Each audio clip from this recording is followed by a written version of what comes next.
মিজান ভাইয়ের আগমন শুভেচ্ছা স্বাগতম।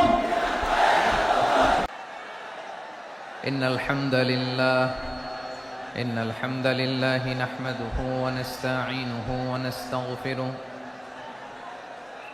ونؤمن به ونتوكل عليه ونعوذ بالله من شرور أنفسنا ومن سيئات أعمالنا من يهده الله فلا مضل له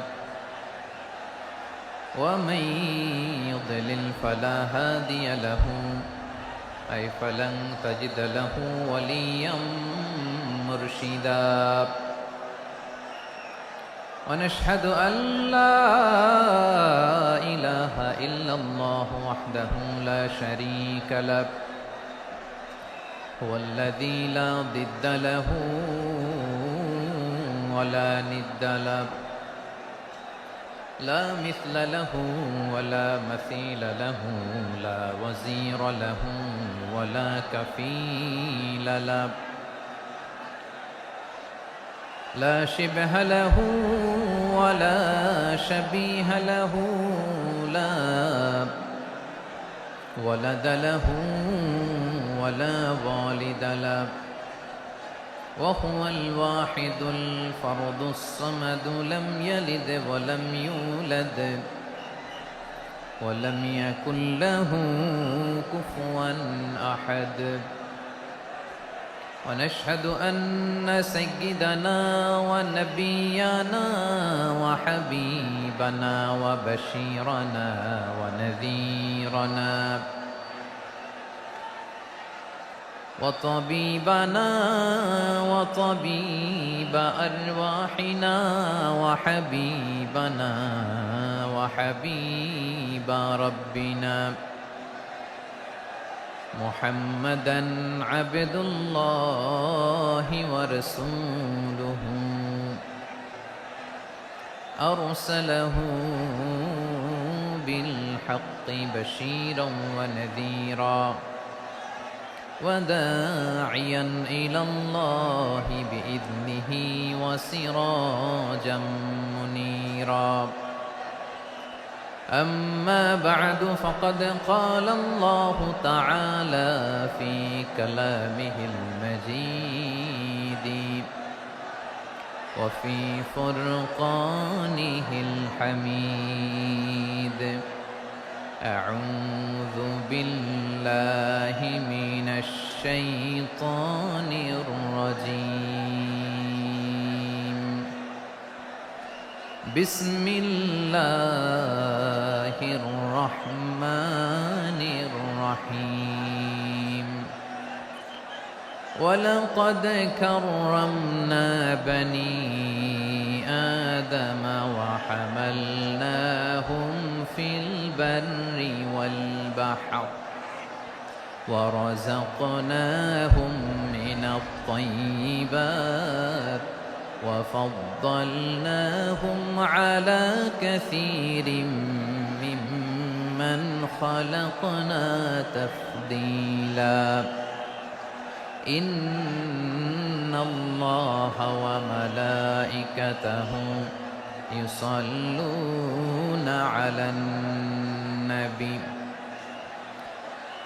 يا أيها الذين آمنوا صلوا عليه وسلموا تسليما اللهم صل على محمد وعلى آل محمد كما صليت على إبراهيم وعلى آل إبراهيم إنك حميد مجيد اللهم بارك على محمد وعلى آل محمد كما باركت على إبراهيم وعلى آل إبراهيم إنك حميد مجيد সকল প্রশংসার মালিককে, সকল ক্ষমতার উৎসকে। কেউ যেটা পারে না পারে কে, কেউ যেটা দেখে না দেখে কে? সে আল্লাহর দরবারে আমরা শুকর গুজার হচ্ছি। আমরা সবাই পড়ছি কালিমাতুশ শুকর, আলহামদুলিল্লাহ। সবাই একসাথে গলা ছেড়ে দিয়ে আওয়াজ করে পড়ুন, রব্বানা লাকাল হামদ হামদান কাসীরান তাইয়িবান মুবারাকান ফীহি ইয়া রাব্বি লাকাল হামদু কামা ইয়ানবাগি লিজালালি ওয়াজহিকা ওয়া আযীমি সুলতানিকা লাকাল হামদু বিল ঈমান লাকাল হামদু বিল ইসলাম লাকাল হামদু বিল কুরআন। আল্লাহ রাব্বুল ইজ্জা ওয়াল জালালের দরবারে শুকরিয়া জ্ঞাপনের পাশাপাশি আমি আজকের এই প্রোগ্রামের অর্গানাইজিং কমিটিকে অন্তরের অন্তঃস্থল থেকে ধন্যবাদ জানাতে চাই যে আদ-দ্বীন ফাউন্ডেশন অথরিটি তারা 3 দিন ব্যাপী যশোরের পুলের হাটে এরকম চমৎকার, গুছানো, ওয়েল অর্গানাইজড একটা তাফসীরুল কোরআনের প্রোগ্রামের আয়োজন করেছে। আমি আল্লাহর শুকরিয়া জ্ঞাপনের পাশাপাশি তাদেরকে আমার অন্তরের অন্তঃস্থল থেকে শুকরিয়া, ধন্যবাদ এবং মোবারকবাদ জানাতে চাই। আজকের প্রোগ্রামে উপস্থিত আছেন বৃহত্তর খুলনা বিভাগের ব্যবসায়ী ভাইয়েরা, কর্মজীবী ভাইয়েরা, ছাত্র ভাইয়েরা, পর্দার আড়ালে, মহিলা প্যান্ডেলে আমার মায়েরা, বোনেরা।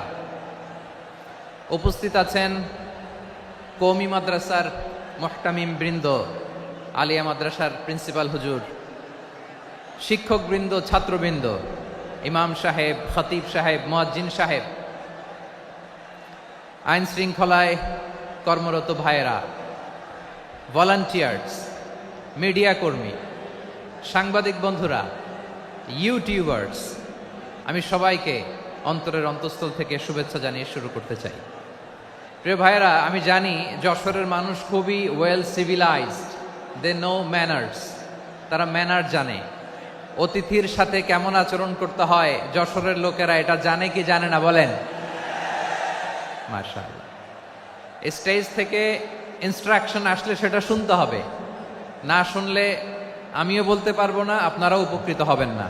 কোটি কোটি টাকা ব্যয়, অনেক পরিশ্রম সাপেক্ষে, অনেক ওয়েল ডিজাইন করে ওনারা প্রোগ্রাম করেছেন। শেষ অধিবেশন যদি আপনারা ধাক্কা ধাক্কি বিশৃঙ্খলা করেন, বঞ্চিত হব, আমরা বঞ্চিত হব, আপনারা বঞ্চিত হবেন। মিডিয়া কর্মীদের মাধ্যমে দেশে বিদেশে কোটি কোটি দর্শক তারা বঞ্চিত হবে।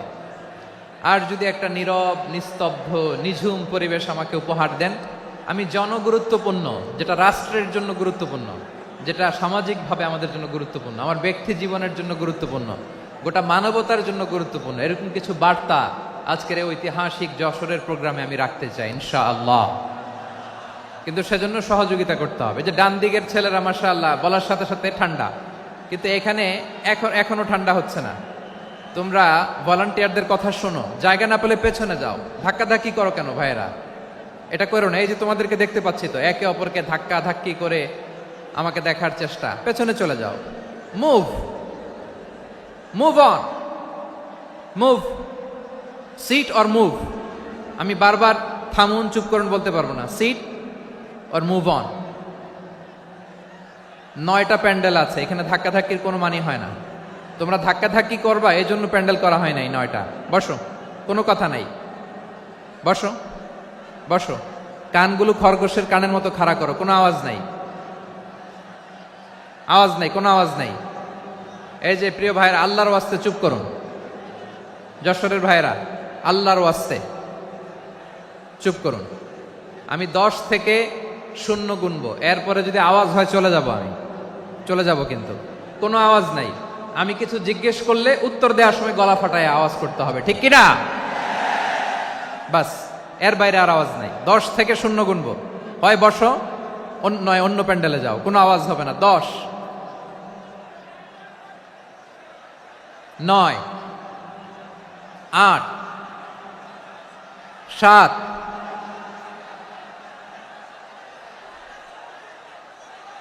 6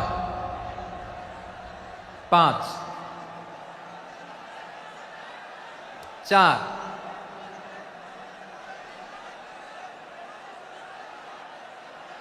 3 2 1 0। প্রিয় ভাইয়েরা, অনেক আলোচনা হয়েছে 3 দিন ব্যাপী। দেশ বরেণ্য প্রথিতযশা ওলামায়ে হযরতের মুখে আপনারা অসংখ্য কথা শুনেছেন। আমলের জন্য এগুলোই যথেষ্ট, নতুন করে আমার বলার কিছুর দরকার নাই। নতুন করে উপস্থাপনের মতো বলার মতো আমার কাছে কিছু নাইও। যা বলার ১৫০০ বছর আগে আল্লাহ তাআলা উম্মাকে বলে দিয়েছেন, ঠিক কিনা? এমন কিতাব দান করেছে যে কিতাবে ভুল নাই, যতই পড়ি ততই শেখা যায়। বিয়ন্ডলেস, বাউন্ডলেস, বটমলেস, কুল কিনারা নাই, কুল কিনারাবিহীন সাগর। পড়েন সুবহানাল্লাহ। গত 3 দিন ধরে স্কলাররা যে সমস্ত বিষয়ে কোরআন সুন্নাহর আলোকে আলোচনা করেছে, আমরা যেন সেগুলোর উপর আমল করতে পারি। আল্লাহ তৌফিক দান করুক, আমরা পড়ি আমিন। আসুন, এখানে আসার বসার এই প্রোগ্রামে অংশগ্রহণ করার উদ্দেশ্যকে, নিয়াতকে আমরা খালিস করে নেই। আজকে আমরা যা শুনবো শিখবো আমলের নিয়তে শুনবো, ঠিক কিনা বলেন? শেষ পর্যন্ত নীরবতা বজায় রাখবো। আমি উঠবো, আপনারা উঠবেন। এর আগে ওঠা যাবে না। স্কেডিউলে একটু চেঞ্জ এসেছে, এশার সালাত হয়নি। আমার আলোচনার পরপরই আজান হবে। এশার সালাতে আমরা জামাতে অংশগ্রহণ করে একসাথে বিদায় নেব ইনশাল্লাহ। বলেন, বিশৃঙ্খলা করলে আমার বুঝাতে, পয়েন্টগুলো শেয়ার করতে দেরি হবে। আর এই যে এরকম নীরব নিস্তব্ধ থাকলে সুবিধা হবে। আল্লাহর ওয়াস্তে বি স্মার্ট। জায়গা না হলে চলে যাবেন, আওয়াজ করবেন না। ভলান্টিয়াররাও আওয়াজ নয়, ইশারা ইঙ্গিতে। প্রিয় ভাইয়েরা, যে টপিকটি নিয়ে আমি আপনাদের সামনে আজকে কথা বলতে চাই, টপিকটি অনেক গুরুত্বপূর্ণ। টপিকটি হচ্ছে হিউম্যান রিসোর্স ডেভেলপমেন্ট, মানব সম্পদ উন্নয়ন। কারণ আল্লাহ তাআলা আমাদের যা দেখ আর না দেখ এটা দিছে। মানুষ আর মানুষ, 18 কোটি মানুষ, ঠিক কিনা? এই 18 কোটি জনসংখ্যার দেশে বসবাস করে আমরা খুশি না বেজার? খুশি হইতে হবে, বেজার হইেন না। জাপানের খবর জানেন? তাদের গ্রোথ রেট নিচের দিকে, উল্টো। জনসংখ্যা নাই, বাচ্চা নিলে, সন্তান নিলে গভর্নমেন্ট তাদের টাকা দেয়। আমাদেরকে আল্লাহ তাআলা দয়া করে, মায়া করে এই সম্পদটা দিয়েছেন। এই মানব সম্পদকে যেন আমরা কাজে লাগাই ইনশাআল্লাহ। পড়েন সবাই। হিউম্যান রিসোর্স ডেভেলপমেন্ট অনেক জনগুরুত্বপূর্ণ বিষয়, খুব সেন্সিটিভ বিষয়। বুঝতে হবে যশোরের স্মার্ট ছেলেরা, এই যে আমি যাদেরকে দেখতে পাচ্ছি, all are the Gen Z of Jessore. যারা জেন জি, ওরা স্মার্ট, ওরা ইশারা ইঙ্গিতে কাজ করে। এই যে পুরো গদি উল্টায় দিছে, ঠিক কিনা? 24-এর ছাত্র নাগরিক অভ্যুত্থান আমাদের দেখিয়ে দিচ্ছে কিভাবে চোখের ইশারায় গদি উল্টে দিতে হয়। তো এই জেনজিদের নিয়ে বসেছে, ওরা তো স্মার্ট, ওরা ডিস্টার্ব করবে না। মেহরবানি করে আমার সাথে কানেক্ট করো, 1 to 1, brain to brain, eye to eye contact করো আমার সাথে। তাকাও, কষ্ট হলো আমার দিকে তাকাও, আওয়াজ করা যাবে না, আমার দিকে তাকাও। প্রিয় ভাইয়েরা, হিউম্যান রিসোর্স ডেভেলপমেন্টের ব্যাপারে কিছু কথা বলবো। এই যে আমাদের বিশাল জনসংখ্যা, এই জনসংখ্যাকে কি করে জনসম্পদে রূপান্তরিত করা যায় এ ব্যাপারে কথা বলবো। আমি সূরাতু বনী ইসরাইলের 70 নম্বর আয়াত তেলাওয়াত করেছি। এই আয়াতের আলোকে কিছু কথা আমি আপনাদের সামনে বলবো। আল্লাহ তাআলা ইরশাদ করছেন, ওয়ালাকাদ কাররামনা বনী আদম ওয়া হামালনাহুম ফিল বাররি ওয়াল বাহরি ওয়া রাযাকনাহুম মিনাত তাইয়্যিবাত ওয়া ফাদ্দালনাহুম আলা কাসীরিম মিম্মান খালাকনা তাফদীলা। পড়েন আল্লাহু আকবার। রব্বুল আলামিন বলেন, ওয়ালাকাদ কাররামনা বনী আদম, আমি বনী আদমকে সম্মানিত করেছি, বনী আদমকে মর্যাদা দিয়েছি। ওয়া হামালনাহুম ফিল বাররি ওয়াল বাহর, বনী আদমকে জলে স্থলে এবং সমুদ্রে চলাচলের বাহন দিয়েছি। ওয়া রাযাকনাহুম মিনাত তাইয়্যিবাত, তাদেরকে পবিত্র রিজিকের বন্দোবস্ত করেছি। ওয়া ফাদ্দালনাহুম আলা কাসীরিম মিম্মান খালাকনা তাফদীলা, আর আমি আল্লাহ যাদেরকে সৃষ্টি করেছি তাদের মধ্য থেকে বনি আদমকে আমি শ্রেষ্ঠ বানিয়েছি। আমরা শ্রেষ্ঠ, আমরা আশরাফুল মাখলুকাত। আমরা কি এই যে এমনি চিল্লাচিল্লি করে জিজ্ঞাসা করলে বলে না, আমরা আশরাফুল মাখলুকাত। আমরা কি শ্রেষ্ঠ, সবার চেয়ে সেরা। আমাদের মতো করে আল্লাহ কাউকে বানায় নাই। দুই পায়ে ভর করে শির দ্বারা এরকম স্ট্যান্ড রেখে মাথা উঁচু করে দাঁড়াতে পারে এরকম কোন প্রাণী পৃথিবীতে আছে? এজন্য আল্লাহ বলেন ওয়ালাকাদ কাররামনা বানি আদম, আমি বনি আদমকে সম্মানিত করেছি, তাদেরকে আমি মর্যাদা দিয়েছি। তাদেরকে আমি যত মর্যাদা দিয়েছি আমার কোন সৃষ্টিকে এত মর্যাদা দেই নাই। পড়েন সুবহানাল্লাহ। I have dignified the status of the sons of Adam. আদমের সব সন্তানের মর্যাদা আমি বাড়িয়েছি। আল্লাহ এখানে বলেননি ওয়ালাকাদ কাররামনাল মুমিনিন, আমি মুমিনের মর্যাদা বাড়িয়েছি, বলেছেন? আল্লাহ এখানে বলেন নাই ওয়ালাকাদ কাররামনাল মুসলিমিন, আমি মুসলিমের মর্যাদা বাড়িয়েছি। আল্লাহ বলেছেন ওয়ালাকাদ কাররামনা বানি আদম, আমি বনি আদমের সম্মান বাড়িয়েছি। হোক সে মুমিন কিংবা কাফের, মুসলিম কিংবা মুশরিক, আস্তিক কিংবা নাস্তিক, আরব কিংবা অনারব, যেই হোক না কেন আদম সন্তান সবগুলার মর্যাদা বাড়ায় দিয়েছে কে? সবার মর্যাদা আল্লাহ বাড়িয়েছে। মানুষ হিসেবে মর্যাদা। বিশ্বনবী সাল্লাল্লাহু আলাইহি ওয়াসাল্লাম ইহুদির লাশ দেখে দাঁড়িয়ে গেলেন। কার লাশ? আমার যশোরের ভাইয়েরা আওয়াজ করে বলুন, কার লাশ?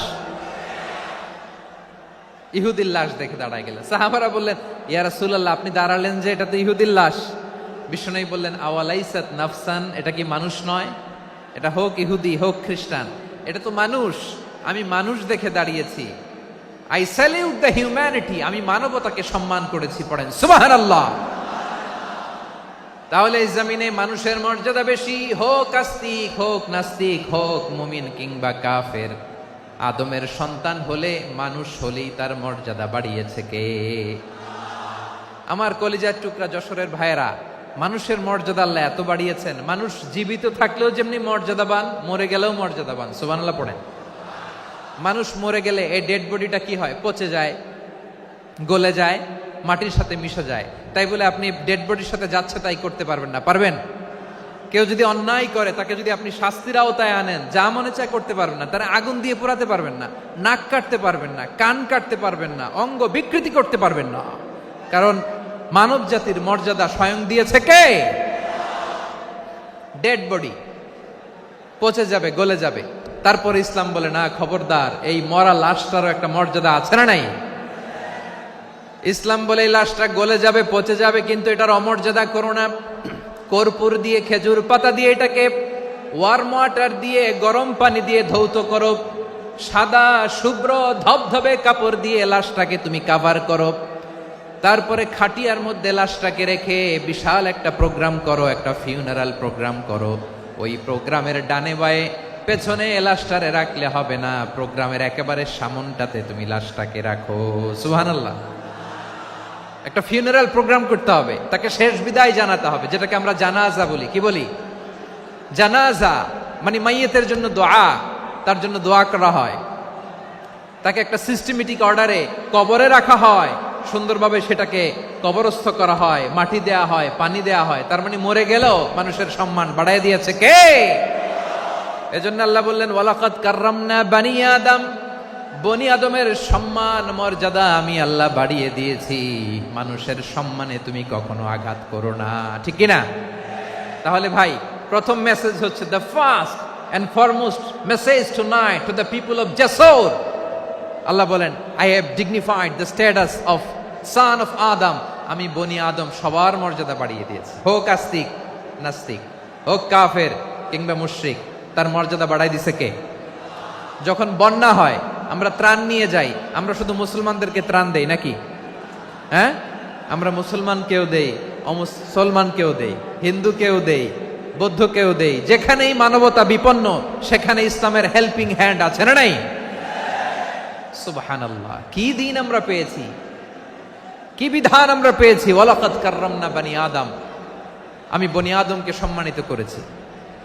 এরপর আল্লাহ বললেন ওয়া হামালনাহুম ফিল বাররি ওয়াল বাহর, মানুষকে স্থলে এবং সমুদ্রে চলাচলের বাহন আমি দিয়েছি। স্থলে কিভাবে চলবে, জলে কিভাবে চলবে, এই বাহনের ব্যবস্থা করেছে কে? এই জেনজি, এই স্যামড়া, ইরাম করতেছো কিসের জন্য? হ্যাঁ, ইরাম করলে চলবি? হ্যাঁ, বস বস বস বস, আওয়াজ করতেছো কেন? দিবা না, কথা বলতে দিবা না আমাকে? তো এইটা বুঝি তোমাদের ভালোবাসার নমুনা? তোমাদের ভালোবাসার কারণে যদি আমি কোথাও দাঁড়াতেই না পারি, কোথাও বসতে না পারি, কোথাও দুটা কথা বলতে না পারি, এই ভালোবাসা দিয়ে কি হবে আমার? বরং ঘামতে ঘামতে ঘর্মাক্ত হব, রক্তাক্ত হব। কিন্তু সেন্ট্রাল থেকে, সেন্ট্রালি যে ইনস্ট্রাকশন আসবে, সেই ইনস্ট্রাকশনের এক চুল আমরা ডানে বায়ে যাব না। এইটা গণজাগরণের জন্য এইটা দরকার, ইসলামী বিপ্লবের জন্য এইটা দরকার। তো আধা ঘন্টা ধরে যদি তোমাদেরকে থামানোই না যায়, এই লস্কর দিয়ে আমি কি করব? আল্লাহর ওয়াস্তে নো নো নো স্লোগান, চুপচাপ একেবারে আমার দিকে তাকাও। আল্লাহ বললেন ওয়া হামালনাহুম ফিল বাররি ওয়াল বাহর, জলে স্থলে আমি চলাচলের যানবাহনের ব্যবস্থা করেছি। আমরা স্থলে ঘোড়ার উপরে চড়ি, উটের উপরে চড়ি, গাড়ির উপরে চড়ি। এই যে গাড়ির ইঞ্জিন বানাইছি আমরা, এটার মেধা দিয়েছে কে? আবার সাগরের মধ্যে আমরা নৌযান, জলযান, বড় বড় জাহাজ দিয়ে এক মহাদেশ থেকে আরেক মহাদেশ যাই, এক দেশ থেকে মালামালগুলো আরেক দেশে পাঠাই। সাগরের ভেতরে নৌকাগুলোরে ধরে রাখলো কে? ওয়াল ফুলকিল্লাতী তাজরি ফিল বাহরি বিমা ইয়ানফাউন নাস, মানুষের উপকার আছে এরকম সরঞ্জামাদি নিয়ে সাগরের উপরে বিশাল বিশাল জলযানগুলো চলে। এগুলো ডুবে যায় না, কাত হয়ে যায় না, পড়ে যায় না। এগুলোকে স্থিতিস্থাপকতাকে ঠিক করে রাখলো কে? আপনারা জাহাজ দেখেছেন? জাহাজ, হ্যাঁ, বাড়ি চট্টগ্রাম হইলে দেখতে পারতেন। দেখছেন? বিশাল বিশাল জাহাজ, বিশাল জাহাজ মালামাল নিয়ে এক মহাদেশ থেকে আরেক মহাদেশে যায়। গত মাসে আমার জাপান সফর ছিল। এই যে বাংলাদেশে যে গাড়িগুলো চালান, বেশিরভাগ গাড়ি আসে কিন্তু জাপান থেকে। হাজার হাজার গাড়ি একটা জাহাজ বহন করতে পারে, হাজার হাজার গাড়ি। এটারে সাগরের মধ্যে ভাসাইলো কে? সবাই বলুন, ভাসালো কে? হাজার হাজার গাড়ি নিয়ে জাপানিজ গাড়িগুলো আমাদের চট্টগ্রামের এয়ারপোর্টের বন্দরে ভিড়ে। যুক্তরাষ্ট্রে আমি দেখেছি বিশাল বিশাল জাহাজ। আপনারা টাইটানিক জাহাজের নাম শুনেছেন? টাইটানিকেরও 8 গুণ 10 গুণ বড়। সুবহানাল্লাহ কইবেন না? টাইটানিক জাহাজের 8 গুণ 10 গুণ বড় একটা জাহাজ আছে, আইকন অফ দ্য সি, আমি দেখে এসেছি। রয়্যাল ক্যারিবিয়ান দেখে এসেছি। সাগরের সামনে জেটিতে যখন দাঁড়ালাম, জাহাজটা যখন যায়, আমার মনে হচ্ছে একটা শহর, গোটা শহর, the entire city is floating on the water. পুরো একটা শহর মনে হয় পানির উপর দিয়ে ভেসে যাচ্ছে। পড়েন সুবহানাল্লাহ। এই যে আইকন অফ দ্য সি, এই ক্রুজ, এই জাহাজটা, এটার ভিতরে স্টেডিয়াম আছে। কিসের ভিতরে স্টেডিয়াম? কথা বুঝে নাই বোধহয়। স্টেডিয়াম কিসের ভিতর? সুইমিং পুল আছে, শপিং মল আছে, রেস্টুরেন্ট আছে, ক্লাব আছে, 3000 4000 রুম বিশিষ্ট, কক্ষ বিশিষ্ট হোটেল আছে। এই সবগুলোর নিয়ে এগুলো চলে সাগরের এই দোলার মধ্যে, জলোচ্ছ্বাসের মধ্যে, এই সাগরের ভেতরে এই জাহাজগুলোর ভাষায় রাখছে কে?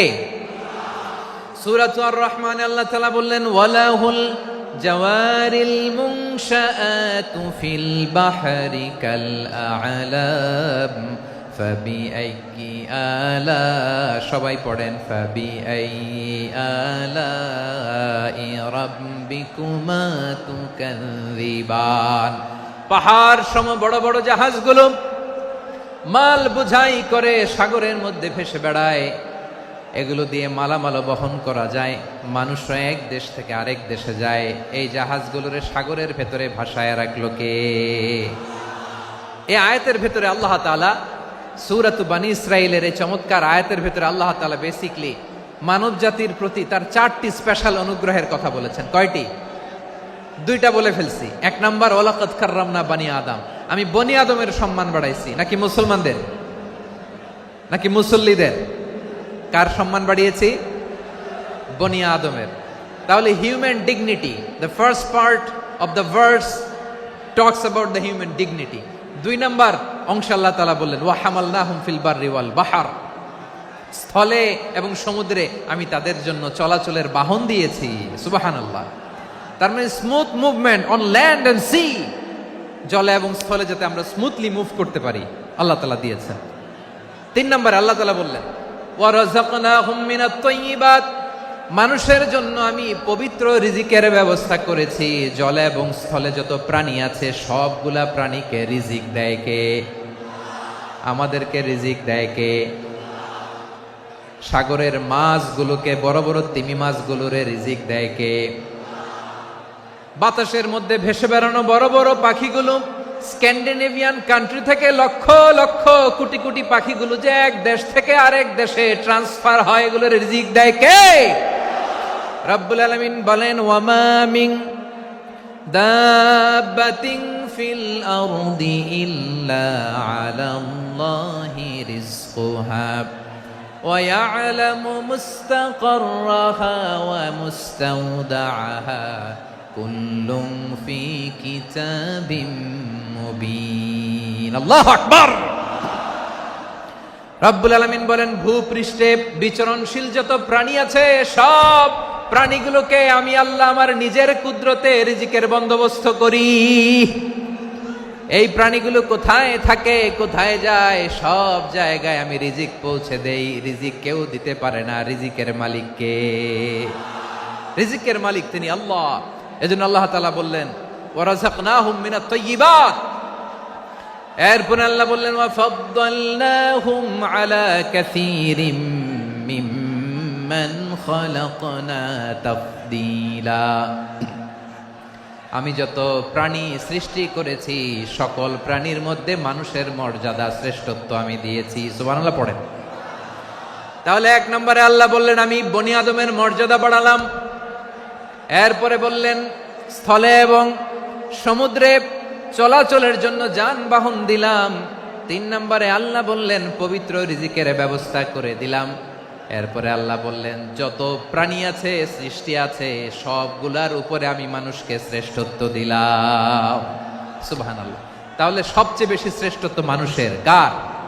মানুষের। শুধু তাই নয় প্রিয় ভাইরা, আকাশ এবং জমিনে যা কিছু আছে সবকিছু মানুষের জন্য, মানুষের কল্যাণে, মানুষের প্রয়োজনে, মানুষের বশীভূত করে সৃষ্টি করেছেন কে? রব্বুল আলামিন বলেন হুয়াল্লাযী খালাকা লাকুম মা ফিল আরদি জামিআ। এই জমিনের মধ্যে যা কিছু আমি আল্লাহ সৃষ্টি করেছি সব কিছু আমি মানুষের জন্য সৃষ্টি করেছি। পড়েন সুবহানাল্লাহ। হুয়াল্লাযী খালাকা লাকুম মা ফিল আরদি জামিআ, যা আছে সব আমাদের জন্য, সব আমাদেরকে সার্ভিস দেওয়ার জন্য, আমাদের উপকারের জন্য, আমাদের কল্যাণের জন্য। আওয়াজ করে সবাই পড়ুন আল্লাহু আকবার। অন্য আয়াতে আল্লাহ বললেন ওয়াসাখখারা লাকুম মা ফিস সামাওয়াতি ওয়া মা ফিল আরদি জামিআম মিন ইন্না ফি যালিকা লাআয়াতিন লিকাউমি ইয়াতাফাক্কারুন। প্রথমে আয়াতে আল্লাহ বললেন জমিনে যা আছে সব তোমাদের কল্যাণে আমি সৃষ্টি করলাম। এরপরে আল্লাহ বললেন আকাশেও যা আছে সব তোমাদের জন্য সৃষ্টি করলাম, তোমাদের অনুগত বানায় দিলাম। পড়েন সুবহানাল্লাহ। মানুষের কি ব্রেইন দেখেন, মানুষ জমিন ছেড়ে আকাশে চলে যায়। পাখি দেখে মানুষের শখ হলো পাখি যেহেতু উঠতে পারে আমরাও পারবো। অরবিল রাইট, উইলবার রাইট, দুই ভাই মিলে আঁকাঝোঁকা করতে করতে করতে করতে প্লেন বানায় ফেললো। কোন সুবহানাল্লাহ। এখন পাখিও ওরে, আমরাও ওরি। এরপরেই মানুষের কৌতূহল থামে না এখানে। মানুষ চলে গিয়েছে চাঁদে। কোথায় গেছে? এখন কিন্তু চাঁদে জমি বিক্রি হয় জানেন। পৃথিবী নিয়ে মারামারি শেষ, রাশিয়া আমেরিকা এখন ধরছে চাঁদ আর মঙ্গল গ্রহ। এখন চাঁদে জমি বিক্রি হয়, মঙ্গলে জমি বিক্রি হয়। এই চাঁদ মঙ্গল, বৃহস্পতি, শনি সব আল্লাহ তাআলা আমাদের জন্য বানিয়েছেন। সুবহানাল্লাহ পড়েন। মানুষ সাগরের উপরে চড়ে, শূন্যে ভেসে বেড়ায়, পাহাড় কেটে সুড়ঙ্গ বানায়, টানেল বানায়। মানুষ ব্রডব্যান্ডের লাইন নিয়ে যায় সাগরের ভেতর দিয়ে, এক দেশ থেকে আরেক দেশে, এক মহাদেশ থেকে আরেক মহাদেশে। সুবহানাল্লাহ পড়েন। তার মানে গোটা বিশ্বের সব কিছুর উপরে control, superiority over all creatures, সব কিছুর উপর কন্ট্রোল, মনিটরিং, নিয়ন্ত্রণ, এটা প্রতিষ্ঠা করে দিয়েছে কে? এজন্যই মানুষের শ্রেষ্ঠত্ব। ওয়ালাকাদ কাররামনা বানি আদম, আমি বনি আদমের সম্মান বাড়িয়েছি, মর্যাদা আমি বাড়িয়ে দিয়েছি এই কারণে, কারণ মানুষ সব কিছুর উপর নিয়ন্ত্রণ নিতে পারে। মানুষকে নিয়ে এই কোরআনের সব আলোচনা, মানুষকে নিয়ে এই কোরআনের সব। তাই কোরআনের কেন্দ্রীয় আলোচ্য বিষয় হচ্ছে মানুষ। কোরআনের কেন্দ্রীয় আলোচ্য বিষয় কি?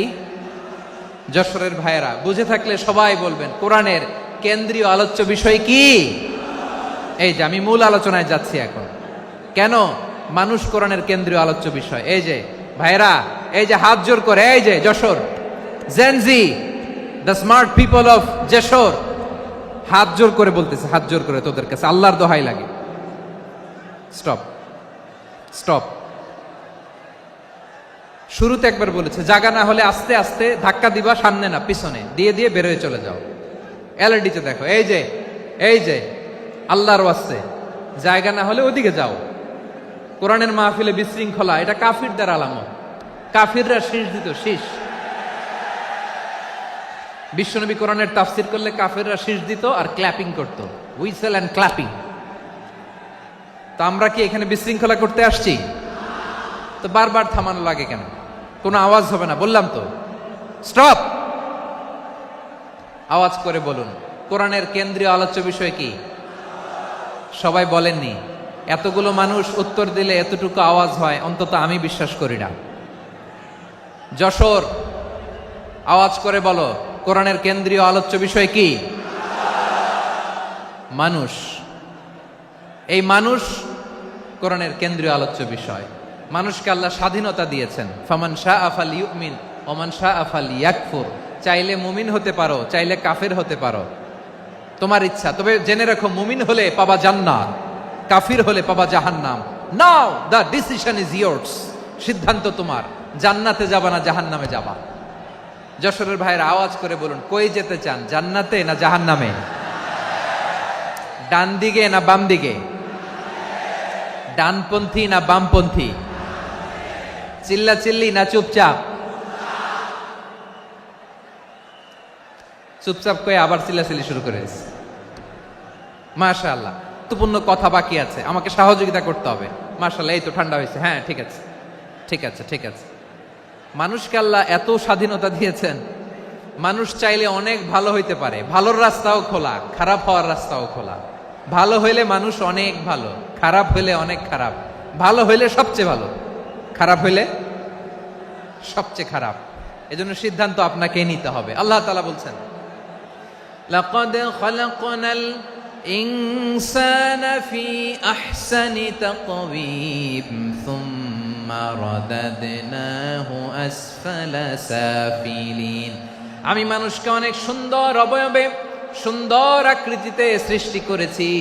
তার শুধু চেহারার ডিজাইনটাই সুন্দর নয়, তার ব্রেনটা বড্ড সুন্দর, তার মানসিকতা বড্ড সুন্দর, তার সৃজনশীলতা বড্ড সুন্দর। পড়েন সুবহানাল্লাহ।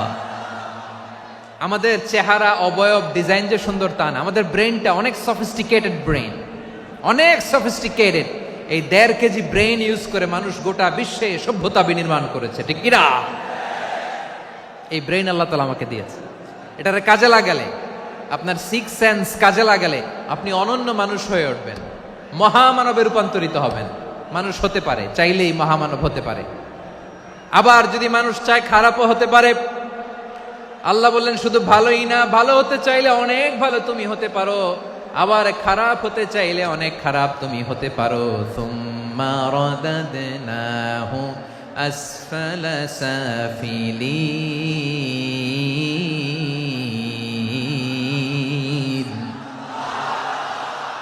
খারাপ হলে একেবারে খারাপ হতে পারো, নিকৃষ্ট হলে একেবারে নিকৃষ্ট হতে পারো, ভালো হলেও ভালো হতে পারো। কোন সুবহানাল্লাহ। এবার আওয়াজ করে বলুন, ভালো হতে চাই না খারাপ? শ্রেষ্ঠ না নিকৃষ্ট? মানুষ ভালো হলে মানুষ ফেরেশতার চেয়েও ভালো, মানুষ খারাপ হলে সে পশুর চেয়েও খারাপ। কথা ঠিক কিনা বলেন? ভালো হলে ফেরেশতার চেয়েও ভালো, খারাপ হলে পশুর চেয়েও নিকৃষ্ট। তার মানে শ্রেষ্ঠত্বে মানুষ শ্রেষ্ঠত্বে ফেরেশতাকে হার মানায়, আর অধপতনে শ্রেষ্ঠত্বে ফেরেশতাকে ছাড়িয়ে যায়, আর অধপতনে পশুকেও হার মানায়। আই রিপিট, আমি আবারও বলছি, মানুষ শ্রেষ্ঠত্বে ফেরেশতাকে ছাড়িয়ে যায়, আর অধপতনে সে পশুকেও হার মানায়। আওয়াজ করে বলতে হবে ঠিক কিনা? এটার প্রমাণ কি? মানুষ শ্রেষ্ঠ হইলে যে ফেরেশতার চেয়েও সেরা, তার প্রমাণ কি?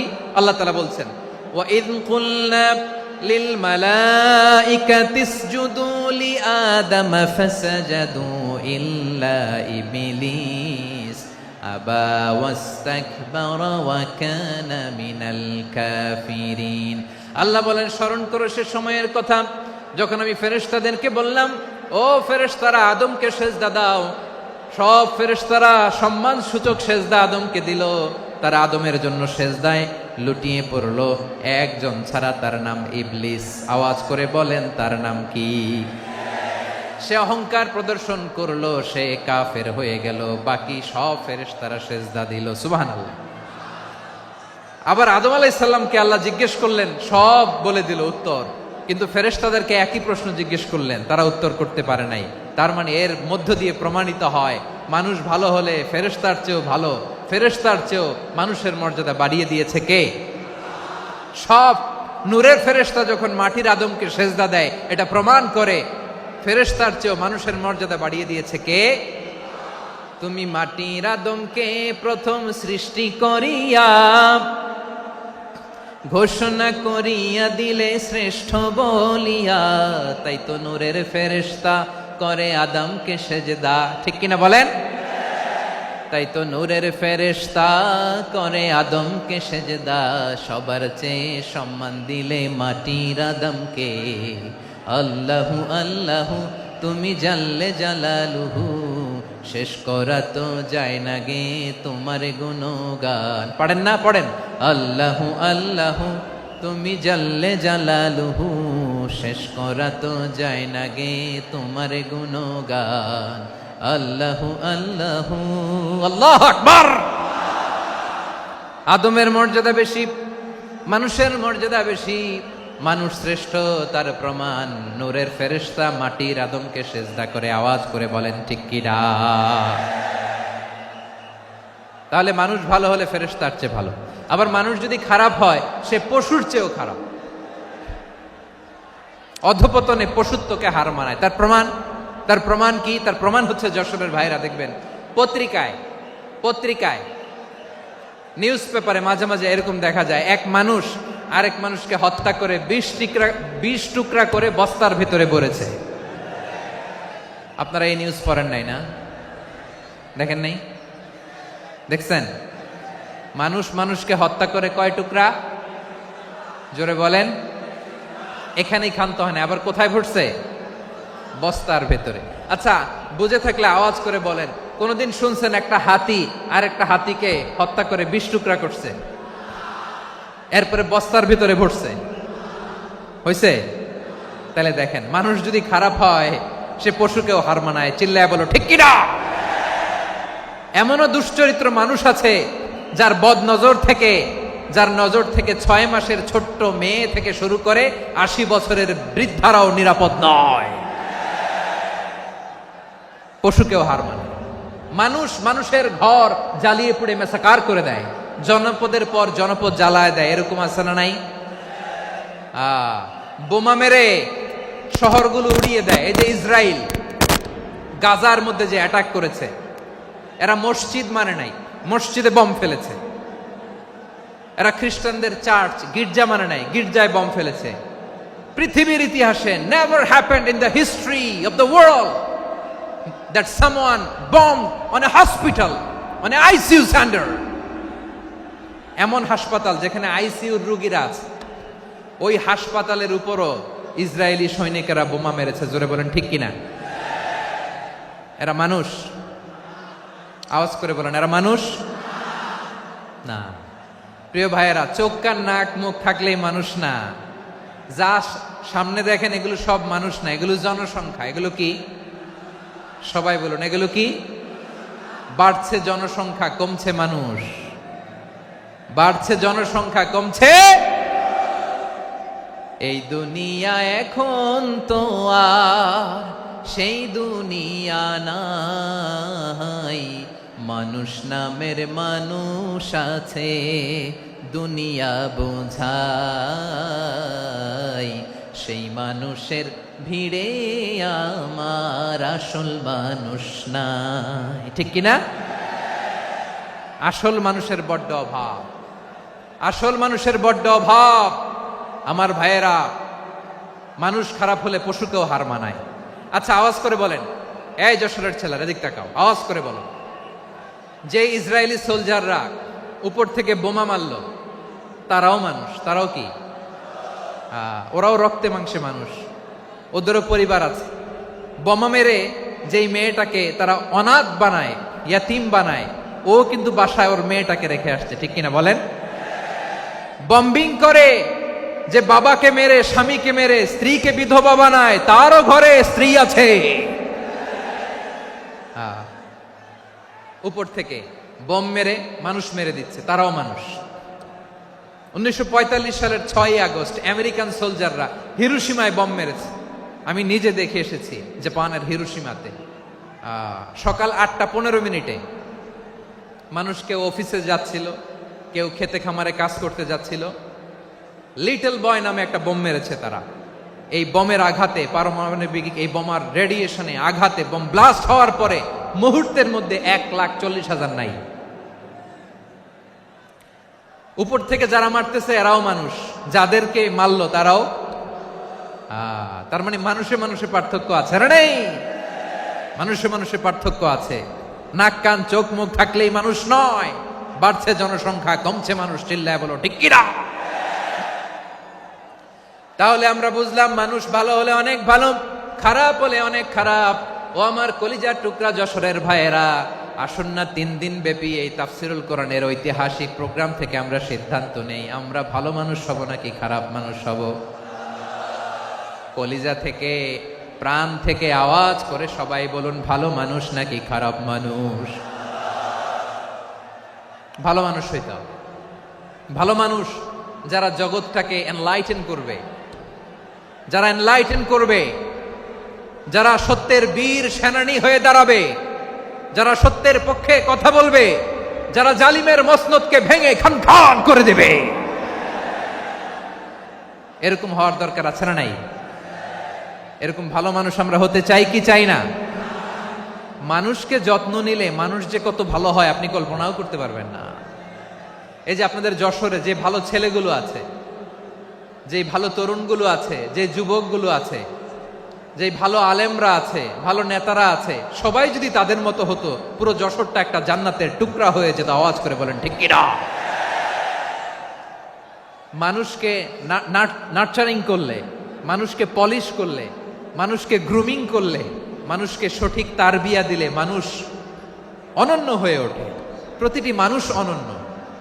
আমি অনন্য, আপনি অনন্য, আমরা সবাই অনন্য। সুবহানাল্লাহ বলেন। মানুষকে আল্লাহ তাআলা দিয়েছেন অসীম ক্ষমতা, অসীম ক্ষমতা। সুবহানাল্লাহ। একটা মানুষ পারে না এমন কিছু নাই,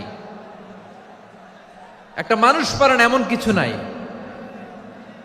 বিশ্বাস করতে হবে, মানুষ যা কল্পনা করতে পারে ওইটা মানুষ করে দেখাতে পারে।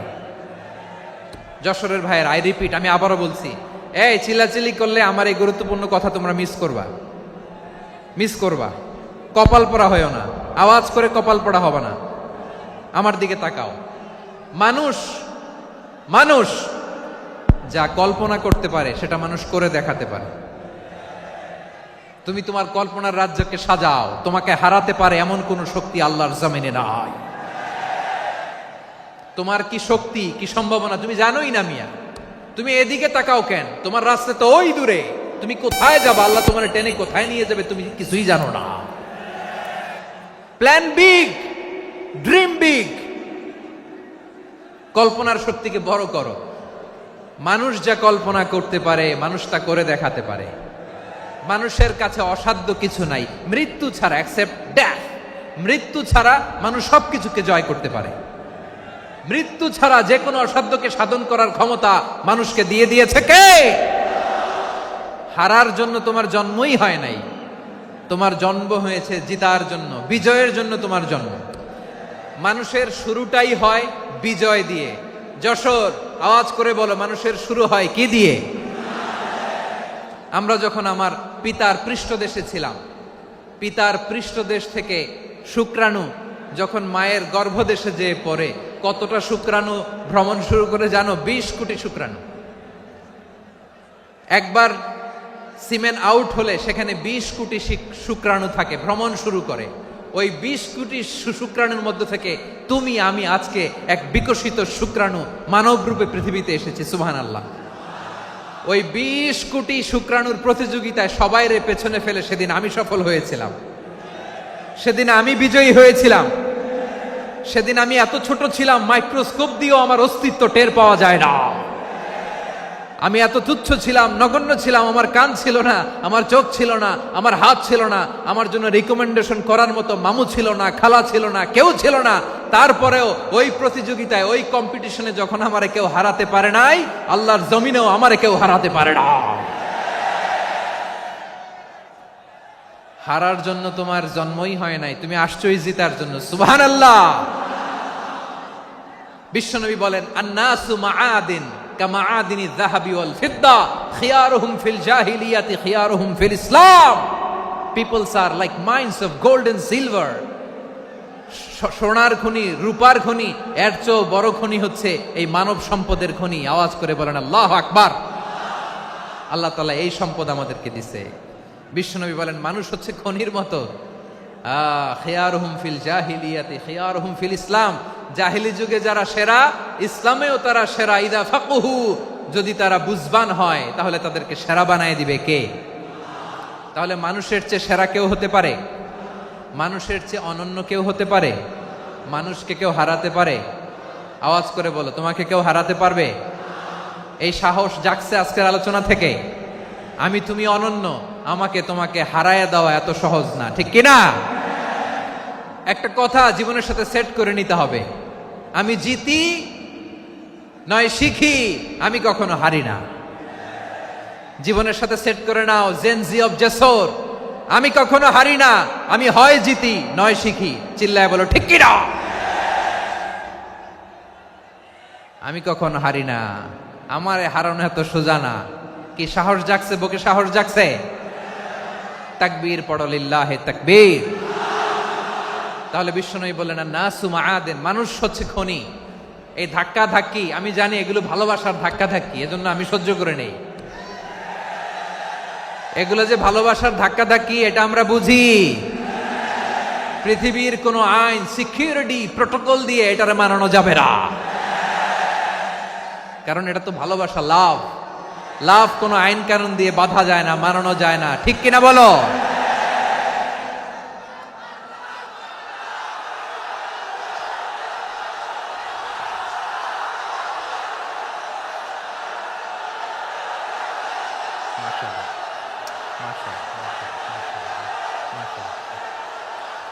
ঠিক আছে, বসুন বসুন বসুন।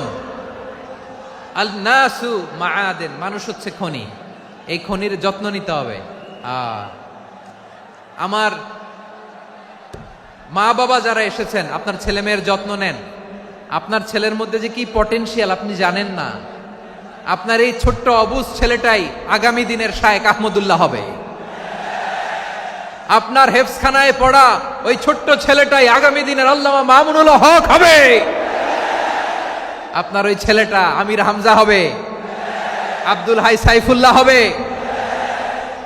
এভাবে বড় বড় আলেম হবে, তারা যুগশ্রেষ্ঠ আলেম হবে। সেই একদিন এই বাংলাদেশের পার্লামেন্টে যে বক্তব্য দিয়ে যশোরের পক্ষে কথা বলবে। আপনি জানেন না, কাউকে ছোট করবেন না আপনি। ওর কনফিডেন্স আপনি কমাবেন না, আপনি কমাতে পারেন না। প্যান্ডেলে আমার যে মা বোনেরা আছেন, ছেলে মেয়েদেরকে কখনো ছোট করে কথা বলবেন না। ও যে কোথায় যাবে আপনি জানেন না। আপনি মা হয়ে তাকে সাহস দিবেন, তার কল্পনার জগৎটাকে সাজাতে তাকে উৎসাহিত করবেন, ঠিক কিনা বলেন? আর আমার প্যান্ডেলের আমার প্রিয় শ্রদ্ধাশীলা মায়েরা বোনেরা, আপনারা তো আরো দামি সম্পদ। বিশ্বনবী বলেন, আর দুনিয়া কুল্লুহা মাতা। আল্লাহ আল্লাহ আল্লাহ, বিশ্বনবীর কথার ওজন দেখেন। আর দুনিয়া কুল্লুহা মাতা ওয়া খায়রু মাতা'আদ দুনিয়া আল মারআতুস সালিহা। বিশ্বনবী বলেন, দুনিয়ায় যা দেখো সব আল্লাহর দেওয়া অ্যাসেট, মানে সম্পদ। আর এত অ্যাসেটের ভিড়ে সবচাইতে শ্রেষ্ঠ সম্পদ হচ্ছে নেককার নারী। সুবহানাল্লাহ। ভাইয়েরা বোনের সাথে খারাপ আচরণ করো না, সন্তান মায়ের সাথে খারাপ আচরণ করো না। আমাদের মায়েরা আমাদের asset, they are our priceless asset. কারণ এই মায়েদের পেটে এসেছে আল্লাহর ওলিরা, এই মায়েদের পেটে এসেছে খান জাহান আলী, এই মায়ের পেটে এসেছে শাহজালাল ইয়ামানি, এই মায়ের পেটে এসেছে আল্লাহর সব নবীরা। নাকি নবীরা আকাশ থেকে ধপ করে জমিনে নেমে আসছে? মায়ের পেটে আসছে। এই মায়ের পেটগুলো খনি। আমার সম্মানিতা মায়েরা বোনেরা, নিজেকে ইসলাম দিয়ে সাজান, নিজেকে ইসলাম দিয়ে সাজান, নিজেকে পবিত্র রাখুন, নিজের আব্রু ইমান ইজ্জতের হেফাজত করুন, কোরআন পড়ুন, সুন্নাহ পড়ুন। আপনি জানেন না আপনার গর্ভে কে আসছে, কোন ক্ষণজন্মা পুরুষকে আল্লাহ তাআলা আপনার গর্ভে পাঠাবে আপনি জানেন না। মায়েরা নিজেদেরকে পবিত্র রাখুন, ইসলাম চর্চা করুন, কোরআন চর্চা করুন, নৈতিকতা দিয়ে নিজেকে সাজান। যশোরের জেনজি, নিজেদেরকে প্রস্তুত রাখো আগামীর বাংলাদেশের জন্য। নৈতিকতা, মোরালিটি, ভ্যালিউজ দিয়ে নিজেকে সাজাও, ইসলাম দিয়ে নিজেকে সাজাও। কারণ আগামীর বাংলাদেশ ইসলামের বাংলাদেশ। বাংলাদেশের আসল পরিচয় ইসলাম। বাংলাদেশের আসল পরিচয় কি? সবাই বলে না। বাংলাদেশের আসল পরিচয় কি? এই ইসলাম নিয়ে আমরা সংসদ ভবন সাজাবো, রাজি আছি না নাই? শেকড় ভুলে যাওয়া যাবে না। আমরা ধাপে ধাপে শারিয়া আইনের দিকে যাব ইনশাআল্লাহ, কিন্তু জঙ্গিবাদ দিয়ে নয়, কট্টরপন্থা দিয়ে নয়। আমরা ইন্টেলেকচুয়ালি, গ্রাজুয়ালি, ধাপে ধাপে শারিয়া আইনের দিকে মুভ করব ইনশাআল্লাহ। বলো লিল্লাহি তাকবীর। এদেশের আসল পরিচয় সবাই বলে না, আওয়াজ করে, এদেশের আসল পরিচয়। এদেশে আজান শুনে সূর্য ওঠে শহর গ্রামে, এদেশে আজান শুনে সূর্য ডুবে সন্ধ্যা নামে, এদেশে সকল কাজে সবাই বলে বিসমিল্লাহ, এদেশে ভালো কিছু দেখে শুনে হাসি মুখে সবাই বলে মাশা আল্লাহ। সুবহানাল্লাহ সুবহানাল্লাহ সুবহানাল্লাহ সুবহানাল্লাহ সুবহানাল্লাহ সুবহানাল্লাহ সুবহানাল্লাহ সুবহানাল্লাহ। ও নবীন তরুণ, তোমার কিসের এত ভয়? জেনে রেখো বাংলাদেশের আসল পরিচয়। বাংলাদেশের আসল পরিচয় ইসলাম। আওয়াজ তুলে বলো, আসল পরিচয় কি? এদেশে পরস্পরে দেখা হলে দেয় সালাম, এদেশে আমজনতার হৃদয় জুড়ে পাক্কা আলাম। ঠিক কি না? এদেশে বিপদ এলে সর্বজনে সর্বক্ষণে দোয়া পড়ে ইন্না লিল্লাহ সুবহানাল্লাহ সুবহানাল্লাহ সুবহানাল্লাহ সুবহানাল্লাহ। এদেশে আজান শুনে সূর্য ওঠে শহর গ্রামে, এদেশে আজান শুনে সূর্য ডোবে সন্ধ্যা নামে, এদেশে সকল কাজে সবাই বলে বিসমিল্লাহ, এদেশে ভালো কিছু দেখে শুনে হাসি মুখে সবাই বলে মাশা আল্লাহ সুবহানাল্লাহ। আওয়াজ করে সুবহানাল্লাহ সুবহানাল্লাহ সুবহানাল্লাহ সুবহানাল্লাহ। সবাই একসাথে সুবহানাল্লাহ সুবহানাল্লাহ সুবহানাল্লাহ সুবহানাল্লাহ। এদেশের আসল পরিচয় কি? আওয়াজ করে বলতে ভয় লাগে। এদেশের আসল পরিচয় কি? ইসলাম দিয়ে আমাদের সংসদ ভবন চলুক, আমরা চাই কি চাই না? বঙ্গভবনে লা ইলাহা ইল্লাল্লাহর পতাকা উড়ুক, আমরা চাই কি চাই না? প্রতিটি জেলা অফিসে, ডিসি অফিসে লা ইলাহার পতাকা ঝুলুক, আমরা চাই কি চাই না? কারা কারা চাই হাত তুলে আল্লাহরে দেখায়।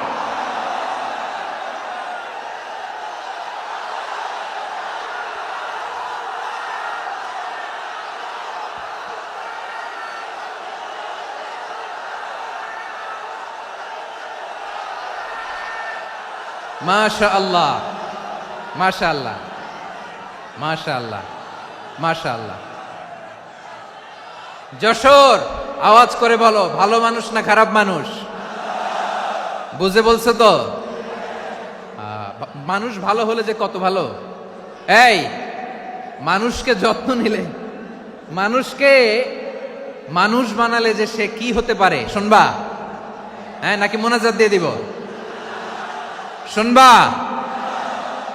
তাহলে থামতে হবে। থামো, আমি যখন বলবো থামো থামো, তাকবীরের সময় দিলে তাকবীর, থামো থামো। মানুষকে যত্ন নিলে, এই এদিকে এদিকে, ড্রোন নামায় ফেলো। হয়েছে, ড্রোনের ফুটেজ হয়ে গেছে, এবার ড্রোন নামায় ফেলো। আমার দিকে তাকাও। মানুষকে, তোমরা এদিক সেদিক তাকালে তো গুরুত্বপূর্ণ পয়েন্ট মিস হয়ে যাবে। এদিকে এদিকে, হ্যাঁ ঠিক আছে, এদিকে। মানুষকে যত্ন নিলে মানুষের মধ্যে যারা কি পটেনশিয়াল রেখেছে। আমি জাপানের দুইটা উদাহরণ দেই। জাপানের, এই এই এভাবে এভাবে হবে, হয় বসো নয় পেছনে, কথা নাই, কথা তো বলাই যাবে না, হারাম কথা বলা। আজকে একেবারে চুপ, আজকের জন্য হারাম করে দিছে আমি, এই কিছু সময়ের জন্য একেবারে নিষিদ্ধ। জাপানের দুইটা উদাহরণ দেই, খেয়াল করে একটু শুনেন, বুঝবেন। আল্লাহ, 2022 সালে জাপানের সাথে জার্মানির খেলা, ফিফা ওয়ার্ল্ড কাপ 2022। এক পক্ষে জাপান, আরেক পক্ষে কোন দেশ? কথা শোনে নাই। এক পক্ষে কোন দেশ? আরেক পক্ষে? সবাই। এক পক্ষে, আরেক পক্ষে। ওই খেলায় জিতেছিল জাপান, জিতেছিল 22 সালের এই ফিফা ওয়ার্ল্ড কাপে। জাপান ফুটবল খেলায় জিতে, as a part of that celebration তারা খেলার পরে পুরো স্টেডিয়ামটারে ক্লিন করে। The fan base of Japan, lakh lakh মানুষ খেলা দেখতে যায়, তো এত ডাস্টবিনও তো নাই। তো যারা ডাস্টবিনে জায়গা পায় নাই, তারা এই যে চকলেটের প্যাকেট, পানির বোতল, চিপসের প্যাকেট তারা এদিকে সেদিকে রেখে দিয়েছে। জাপানের ভক্তরা, জাপানের ফলোয়াররা, as a part of that celebration তারা খেলার পরে পুরো স্টেডিয়ামের সব ময়লা আবর্জনা ক্লিন করে তারপরে বিদায় নিয়েছে। তাদেরকে কি ক্লিন করার দায়িত্ব দেয়া হয়েছিল? এই যশোর, জাপানের যে ছেলেরা খেলা দেখতে গেছিল ওদেরকে কি ক্লিন করার দায়িত্ব দিছিল? তারা কি স্টেডিয়ামের পরিচ্ছন্নতা কর্মী? তাদের আকল, তাদের সিক্স সেন্স তাদেরকে বলেছে। ছোটবেলা থেকে জাপান গভর্নমেন্ট ওদেরকে এত পরিচ্ছন্নতা শেখায়, ক্লিনলিনেস অ্যাওয়ারনেস ক্যাম্পেইন করায়। ক্লাসে আমি দেখেছি, ক্লাসে নিজের বেঞ্চ নিজে মুছে, ক্লাসের মাঝখানে একটা সময় দেয়, নিজের টেবিল নিজে মুছে, নিজের ক্লাসরুমটা নিজে পরিষ্কার করে। রাস্তাঘাটে একটা ধুলা নাই, ময়লা নাই, একটা টিস্যু নাই। খেলার পরে গোটা বিশ্বকে তাক লাগিয়ে দিয়েছে। জাপানের ফ্যানরা সবার রেখে যাওয়া গার্বেজ, টিস্যু, বোতল পরিষ্কার করে তারপরে স্টেডিয়াম থেকে বিদায় নিয়েছে। আমরা কেন এমন হইতে পারলাম না? আমরা কেন এমন হইতে পারলাম না? জাপানের যারা এগুলো করছে ওদের 3টা করে চোখ না? চোখ তো 3টা, জাপানো লাগো। জাপানো লাগো হাত তো 4টা, কান তো 6টা। হ্যাঁ, নাকি আমার মতো 2 হাত 2 কানওয়ালা মানুষ? চোখে দেখলে ওটা মানুষ না। চিন্তা করছেন? তার মানে জাপানিজদেরকে যে গ্রুমিং করে শিখানোর মাধ্যমে পরিচ্ছন্ন বানানো গেছে। ওরা যেমনি মানুষ, আমরাও মানুষ। আমাদের সন্তানদেরকে শেখালে তারাও পারবে। পারবে কিনা? 2 নম্বর উদাহরণ বলি। চট্টগ্রাম ফেনীতে যারা গিয়েছেন, মেঘনা গুমতি ব্রিজ প্রকল্প নাম শুনছেন? মেঘনা একটা ব্রিজ পার হওয়া লাগে। এই মেঘনা গুমতি, এখানে 3টা ব্রিজ, কাঁচপুর সহ এই 3টা ব্রিজের নির্মাণ কাজ, রেনোভেশনের কাজ দেয়া হয়েছিল জাপানের একটা কোম্পানিকে। কাকে? জাপানের কোম্পানি। নির্মাণ শেষে 738 কোটি টাকা বেঁচে গেছিল, এটা গভর্নমেন্টের হাতে দিয়ে তারা বিদায় নিয়েছে। কত টাকা? 738 কোটি টাকা। যত প্রাক্কলিত ব্যয় নির্ধারণ করা হয়েছে সব টাকা সরকার, তৎকালীন সরকার 2019-এর সরকার, কারা ছিল তো জানেন? এই 2019-এর সরকার তাদেরকে দিয়েছে। তারা রিনোভেশন নির্মাণ শেষে 738 কোটি টাকা অতিরিক্ত বেঁচে গেছিল, এটা আবার গভর্নমেন্টের হাতে বুঝাই দিয়ে তারা বিদায় নিচ্ছে। আমরা কেন এমন হইতে পারলাম না? জাপানের ওরাও মানুষ, আমরাও মানুষ। তার মানে মানুষে মানুষে পার্থক্য আছে না নাই? আচ্ছা, জাপানের 2টা উদাহরণ দিলাম, এবার আমার দেশের 2টা উদাহরণ দিব না? বাংলাদেশের দুটা উদাহরণ দেয়। 1 নম্বর উদাহরণ, গত সপ্তাহে আপনারা জানেন কক্সবাজার আমার একটা প্রোগ্রাম ছিল, তো হেলিকপ্টারে গিয়েছিলাম। ফেনী জেলা যখন পার হচ্ছি আমি দেখলাম 3টা উইন্ডমিল চিনেন তো, বিশাল পিলার, 3টা-4টা পাখা থাকে, বায়ু বিদ্যুৎ কেন্দ্র, বাংলাদেশের প্রথম বায়ু বিদ্যুৎ কেন্দ্র এটা, মুহুরী প্রজেক্ট বলে এটার সম্ভবত, মুহুরী প্রজেক্ট। তো সাগরের বাতাসের ঝাপটায় এটা ঘুরে এনার্জি হয়, ইলেকট্রিসিটি উৎপাদন হয়। তো আমি পাইলটকে বললাম, ভাই এগুলো থেকে কেমন ইলেকট্রিসিটি উৎপাদন হয়? কয় হুজুর একটু হয় না, কিছুই হয় না। কিছুই হয় না মানে? বলে হুজুর বাংলাদেশে যত উইন্ডমিল আছে এটার পাখা একটাও ঘুরে না। আল্লাহ, বলেন কি? তাহলে এই যে কোটি কোটি টাকা ব্যয় করে যে উইন্ডমিল, কয় হুজুর ভিতরে ফিটফাট, উপরে ফিটফাট, ভিতরে সদরঘাট। তার মানে কোটি কোটি টাকা দিয়ে এই উইন্ডমিল বানায়, এখানে কিছু নাই, দুর্নীতির আড্ডাখানা, আখড়াখানা বাংলাদেশ, ঠিক কিনা বলেন? হায় রে, জাপানিজরাও মানুষ, আমরাও মানুষ। আমার এক নিকটাত্মীয় সরকারি চাকরিজীবী, উনি আমাকে বললেন, বাংলাদেশের আরেকটা উদাহরণ দেখি, উনি আমাকে বললেন যে প্রতি বছর আমাদের অফিসের ফার্নিচার চেঞ্জ করে। আমি বললাম প্রতি বছর ফার্নিচার চেঞ্জ করে কেন? বলে যে ফার্নিচার নতুন পারচেজ করলেই তো ওইখানে টাকা, নতুন কিনতে পারলেই টাকা, নতুন উন্নয়নের সবক শোনাতে পারলেই টাকা। প্রথম আলোর রিপোর্ট, কি আলো? প্রথম আলোর রিপোর্ট, গত 15 বছরে উন্নয়নের নামে লুটপাট হয়েছে প্রায় 3.25 লাখ কোটি টাকা। কার রিপোর্ট? আমাদের বানানো কথা, প্রথম আলোর রিপোর্ট। গত 15 বছরে কারা ছিল জানেন তো? হ্যাঁ, শুধু ওনাদেরকেই দোষ দিয়ে লাভ নাই। স্বাধীনতার পর থেকে শুধু শাসকের হাত বদল হয়েছে, আমরা কিছু পাই নাই, ঠিক কিনা বলেন? শুধু ওনাদের দোষ দিয়ে কি লাভ? একদল খাইছে, আরেক দল খাওয়ার জন্য রেডি হয়ে আছে। আমরা এরকম চাই না, জনগণকে ফুটপাতে বসাই দিচ্ছে। প্রিয় ভাইয়েরা, তাহলে জাপানের মানুষও মানুষ, আমরাও মানুষ। সিদ্ধান্ত আপনার, কোন মানুষ হবেন, ভালো মানুষ না খারাপ মানুষ? আজকের আলোচনার বিষয় হচ্ছে মানব সম্পদের উন্নয়ন, human resource development. It's a process to increase the capacity of knowledge, skill, capacity of the people of a country. একটা দেশের মানুষের জ্ঞান, তাদের দক্ষতা কি করে বাড়ানো যায়, বাড়িয়ে দেশের উন্নয়ন করানো যায়, এটাই হচ্ছে মানব সম্পদ উন্নয়নের মূল কথা। তাহলে মানব সম্পদ হচ্ছে একটা দেশের সবচাইতে শক্তিশালী পুঁজি। প্রাকৃতিক সম্পদ, খনিজ সম্পদের চেয়েও দামি হচ্ছে মানব সম্পদ। আমার প্রিয় যশোর, প্রাকৃতিক সম্পদ, খনিজ সম্পদের চেয়ে দামি সম্পদ কি সম্পদ? আল্লাহ তাআলা দয়া করে আমাদেরকে এই মানব সম্পদ দিয়েছেন। আসুন আমাদের এই মানুষগুলোকে আমরা সোনার মানুষ বানাই। রাজি আছেন তো সবাই? রাজি আছেন? মানুষ পারে না এমন কোনো কিছু নাই, চাইলে সব পারে। এজন্য মানুষকে তারবিয়া দিতে হবে, যথাযথভাবে তাদেরকে গড়তে হবে। আসুন আমরা সিরাতের আয়নায় বিশ্বনবীর জীবনী থেকে দেখি তিনি কিভাবে হিউম্যান রিসোর্সকে ম্যানেজ করতেন। যদি আপনাদের সময় হয়, 2-1টা উদাহরণ দিয়ে আজকে আমি আমার আলোচনার বিদায় নিব। হবে সময় হবে কয়েক মিনিট? হ্যাঁ, শান্ত থাকবেন তো? শান্ত থাকবা? হ্যাঁ, ঠিক আছে। এই ধাক্কার মধ্যে ঢুকছে, এবার মজা বুঝতেছো তো? হ্যাঁ, মানা করছিলাম না? ঠিক আছে, টের পাও। হ্যাঁ, ঠিক আছে। যে আওয়াজ করবে আমি ওকে দেখতেছি, কে কে আওয়াজ করে দেখতেছি।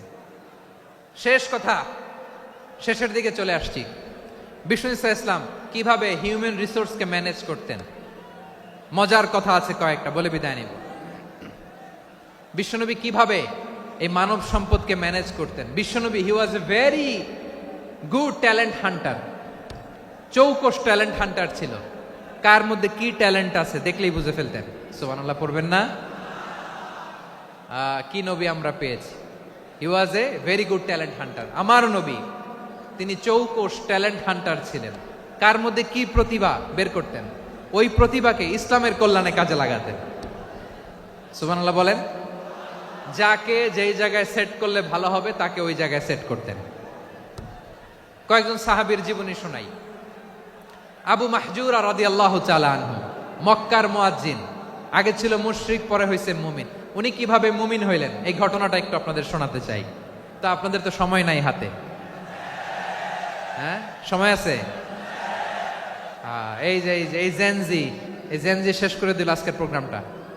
1 ঘন্টা ধাক্কা ধাক্কি করে কেমনে দাঁড়ায় আছে আমি বুঝলাম না।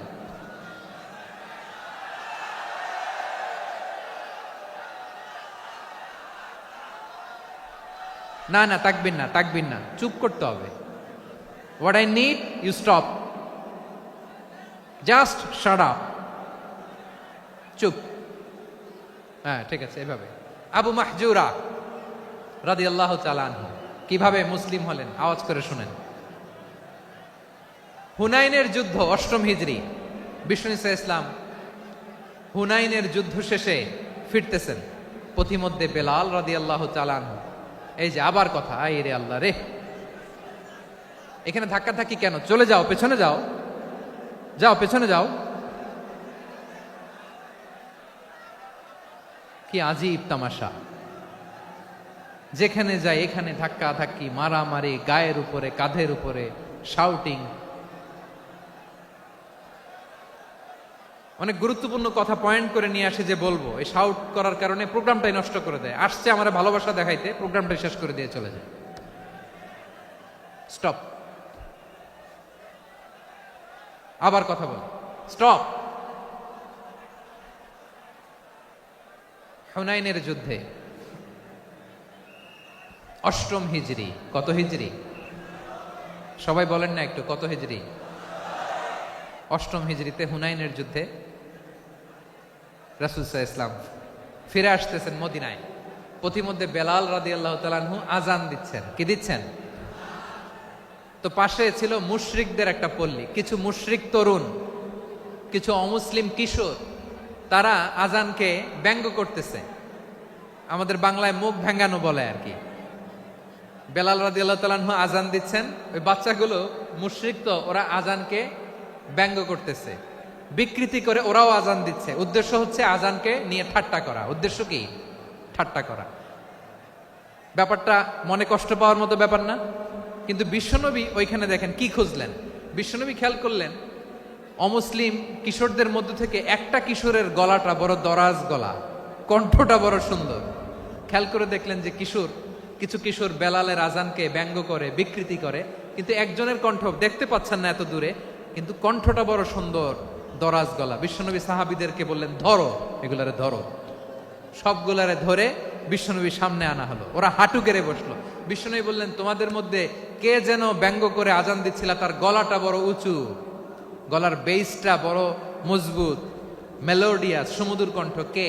আবু মাহজুরা বলে, আমার বন্ধুরা সবাই আমার দিকে আঙ্গুল দেখায়, আমি পড়ে গেছি বিপদে। রাসূল সাল্লাল্লাহু আলাইহি ওয়াসাল্লাম বাকি অমুসলিম তরুণদেরকে ছেড়ে দিলেন, বললেন তোমরা যাও। এবার আবু মাহজুরারে পাইছে। আবু মাহজুরার চুলের মধ্যে হাত দিলেন বিশ্বনবী, মাথায় হাত দিয়ে বললেন, এবার আজান দাও দেখি। আবু মাহজুরা বলে, আমি তো আজান দিতে জানি না, কারণ আমি তো বেলালেরটা শুইনা দিছি, আমার তো মুখস্থ নাই, আমি তো আজান দিতে জানি না। বিশ্বনবী বললেন, জানো না? তাহলে আসো, আমি তোমারে শিখাই দেই। সুবহানাল্লাহ পড়েন। আবু মাহজুরা হাঁটু গেড়ে বসে, বিশ্বনবীর মোবারক হাত আবু মাহজুরার চুলের মধ্যে। বিশ্বনবী আজানের মুআল্লিম আবু মাহজুরাকে বলতেছে, ঠিক আছে তোমারে শিখাই দিচ্ছি, আমি যা যা বলবো আমার সাথে সাথে বলো, পারবা? আবু মাহজুরা বলে, পারবো। বিশ্বনবী আজান দিচ্ছেন, মাথায় হাত দিয়ে, আল্লাহু আকবার, আল্লাহু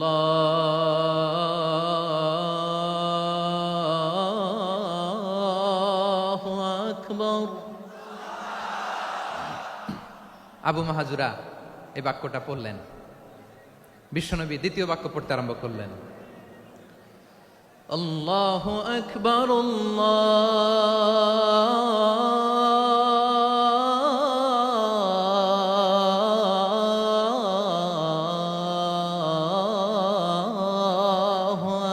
আকবার। আবু মাহজুরা এই বাক্যটাও বললেন। বিশ্বনবী আবু মাহজুরার মাথার মধ্যে হাত দিয়ে তৃতীয় বাক্য বললেন, আশহাদু আল্লা ইলাহা ইল্লাল্লাহ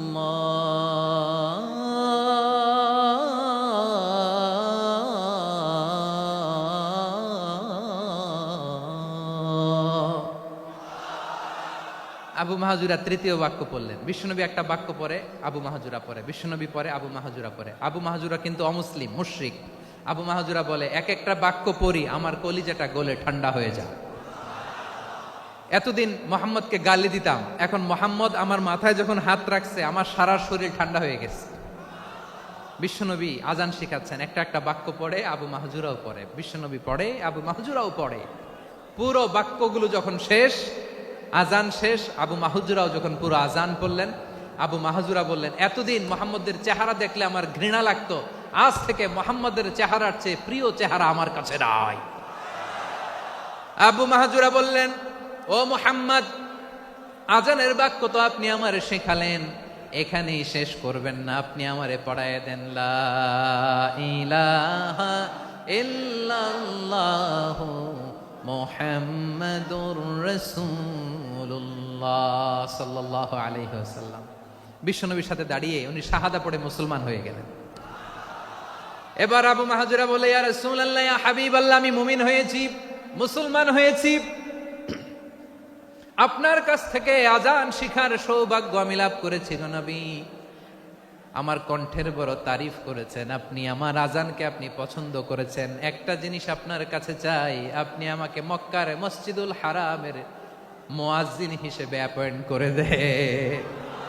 বিষ্ণু ইসা ইসলাম বললেন, যাও আবু মাহজুরা, আমি তোমাকে পৃথিবীর শ্রেষ্ঠতম মসজিদ মক্কার মসজিদুল হারামের মুয়াজ্জিন হিসেবে অ্যাপয়েন্ট করে দিলাম। দেখছেন কিভাবে ট্যালেন্ট হান্টিং করতে হয়, কিভাবে হিউম্যান রিসোর্স মানব সম্পদকে ব্যবহার করতে হয়। আসছিল আজানকে ভেঙ্গাইতে, আসছিল কেন? আজানকে ব্যঙ্গ করার জন্য, বিকৃত করার জন্য। আজানকে বিকৃত করতে যে ইসলামের সবচেয়ে শ্রেষ্ঠ মসজিদের মুয়াজ্জিন হয়ে গেল। পড়েন সুবহানাল্লাহ। হযরত আবু মাহজুরা রাদিয়াল্লাহু তাআলা আনহু ওনার এই সুললিত কণ্ঠ ব্যবহার করে মসজিদুল হারামে এত সুন্দর করে আল্লাহু আকবার বলে আজান দিতেন, মানুষগুলোর, মুসল্লিগুলোর, মক্কাবাসীর হৃদয়কে তিনি বিগলিত করে দিতেন, মানুষের হৃদয়কে ঠান্ডা হয়ে যেত। শুধু এখানেই শেষ না আমার যশোরের ভাইয়েরা। বিশ্বনবী যখন সাইয়েদনা আবু মাহজুরা রাদিয়াল্লাহু তাআলা আনহুকে আজান শিখাচ্ছিলেন, বলেন তো বিশ্বনবীর হাতটা কোথায় ছিল? আবু মাহজুরার মাথার সামনে, এই চুলের উপরে ছিল। আবু মাহজুরা ওই স্মৃতিটাকে ধারণ করবার জন্য, ওই স্মৃতিকে বহন করার জন্য বিশ্বনবীর মোবারক হাত আবু মাহজুরার কপালের চুলের যেই জায়গায় লেগেছে, মৃত্যুর আগের দিন পর্যন্ত আবু মাহজুরা মাথার ওই চুলে কোনোদিন ছুরি আর কামার লাগায় নাই, সেখানে কেচি লাগায় নাই, চুলের মধ্যে খুর লাগায় নাই। আবু মাহজুরা ডান দিকের চুল কাটতো, বাম দিকের চুল কাটতো, পেছনের চুল কাটতো, সামনের চুল কাটতো না। আবু মাহজুরা রাদিয়াল্লাহু তাআলা আনহুর সামনের চুলগুলো বড় হতে হতে যখন এত বড় হয়ে যায়, তিনি চুলগুলো পেঁচিয়ে মাথার মধ্যে রাখতেন, তারপরে তিনি পাগড়ি পরতেন। সবাই জিজ্ঞেস করতো, আবু মাহজুরা, এটা আবার কেমন স্টাইল? দেখতে তোমারে কি বিদঘুটে লাগে, কেমন অড লাগে, কেমন খারাপ দেখা যায়।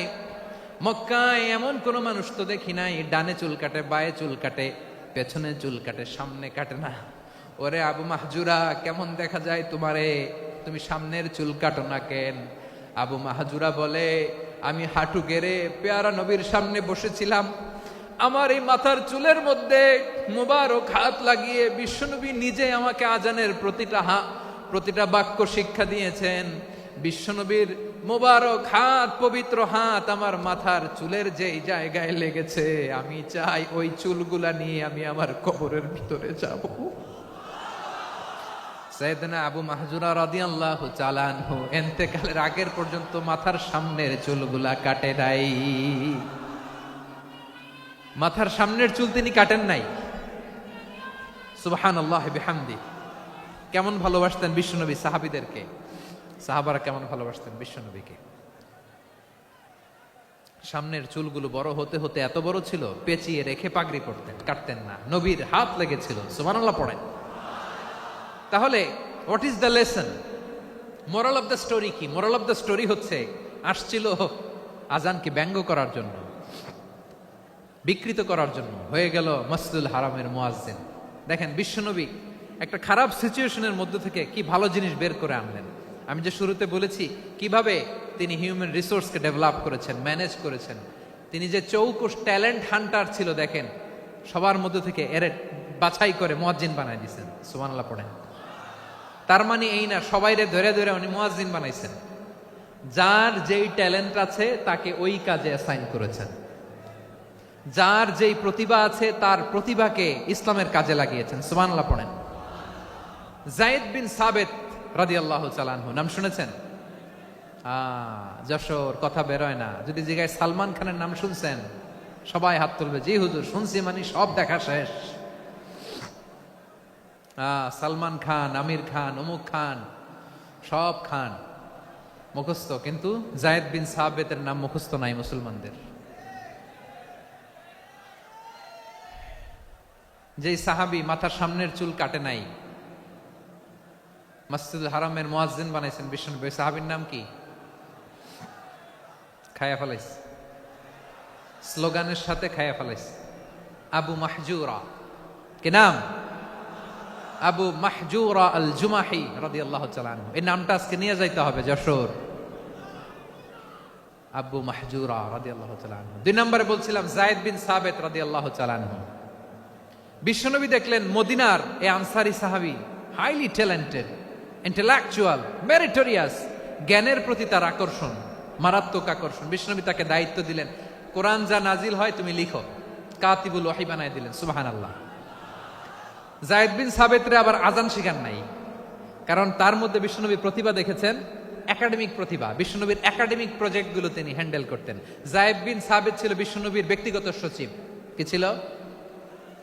ব্যক্তিগত সচিব। বোঝেন নাই? বিশ্বনবীর ব্যক্তিগত সচিব এবং দোভাষী। ইহুদিরা কিছু লিখে দিলে এটার অর্থ বিশ্বনবীরে বুঝায় দিতেন, আবার ইহুদিদের কাছে কিছু লিখতে হলে তিনি লিখে দিতেন। বিশ্বনবী একদিন বললেন, ইন্নী ওয়াল্লাহি মা আমানু ইয়াহুদা আলা কিতাব। ইহুদিরা যে চিঠি পাঠায় অর্থ তো বুঝি না, আরেক ইহুদি আইনে অর্থ করা লাগে। আবার ইহুদিদের কাছে কিছু লিখে পাঠাইতে চাইলে আমরা তো লিখতে পারি না, ইহুদিরে দিয়ে লেখা লাগে। ওরা যে পয়রা শোনায় লিখে দেয়, আমি ওদের বিশ্বাস করি না, আমার নিজের একজন লোক দরকার। বিশ্বনবী এই যায়েদ বিন সাবেতকে চুজ করলেন ল্যাঙ্গুয়েজের জন্য। উনি বললেন, যায়েদ তোমার সফট স্কিলকে ডেভেলপ করতে হবে, তুমি হিব্রু ল্যাঙ্গুয়েজ শিখে ফেলো। যায়েদ বিন সাবেত বলল, বিশ্বনবীর মোটিভেশন আর ইন্সপিরেশন পেয়ে আমি 15 দিনে ইহুদিদের এই হিব্রু ল্যাঙ্গুয়েজ শিখে ফেললাম। শুধু শিখে ফেললাম না, হাত্তা হাদিকতু, even I became master in the language. এই ভাষা আমি পারদর্শী হয়ে গেলাম। এরপরে ইহুদিরা চিঠি লিখে পাঠালে আর কোনো ইহুদি ডাকা লাগতো না, আমি নবীর এটার অর্থ শুনে পরে বুঝায় দিতাম। আবার ইহুদিদের কাছে চিঠি লেখা লাগলে আমি যায়েদ বিন সাবেত চিঠি লিখে দিতাম। সুবহানাল্লাহ। দেখেন, এত সাহাবীর মধ্য থেকে বিশ্বনবীর একাডেমিক প্রজেক্ট, ব্যক্তিগত সচিব, দোভাষী হিসেবে তিনি যায়েদ বিন সাবেতের মতো তরুণকে নির্বাচিত করেছেন। কেমন ট্যালেন্ট হান্টার ছিল আমার নবী। সুবহানাল্লাহ পড়বেন না? বিশ্বনবীর ইন্তেকালের পরে সাইয়েদনা আবু বকর রাদিয়াল্লাহু তাআলা আনহু যখন খলিফা হয়ে আসলেন, কোরআনকে সংকলনের দায়িত্ব দেয়া লাগবে, কোন সাহাবীকে দিবেন? সব সাহাবারা মিলে পরামর্শ করলেন। সাইয়েদনা আবু বকর, ওমর সবাই মিলে এই বিশাল কোরআন সংকলনের গুরু দায়িত্ব বিশ্বনবীর ব্যক্তিগত সচিব, বিশ্বনবীর দোভাষী, বিশ্বনবীর সিলেক্ট করাই লোক যায়েদ ইবনে সাবেত রাদিয়াল্লাহু তাআলা আনহুকে দিয়েছে। কোরআনের কপি তো আজকে এখানে রাখে নাই। এই যে আজকের যে কোরআন পড়েন, এটা আগে এরকম ছিল না। কোরআন নাজিল হলে সাহাবারা চামড়ার, ওটের চামড়ায় লিখে ফেলতো, ওটের চ্যাপ্টা হাড্ডির মধ্যে লিখে ফেলতো, গাছের গুড়ির মধ্যে লিখে ফেলতো, বিভিন্ন জনের কাছে ছড়ানো ছিটানো ছিল।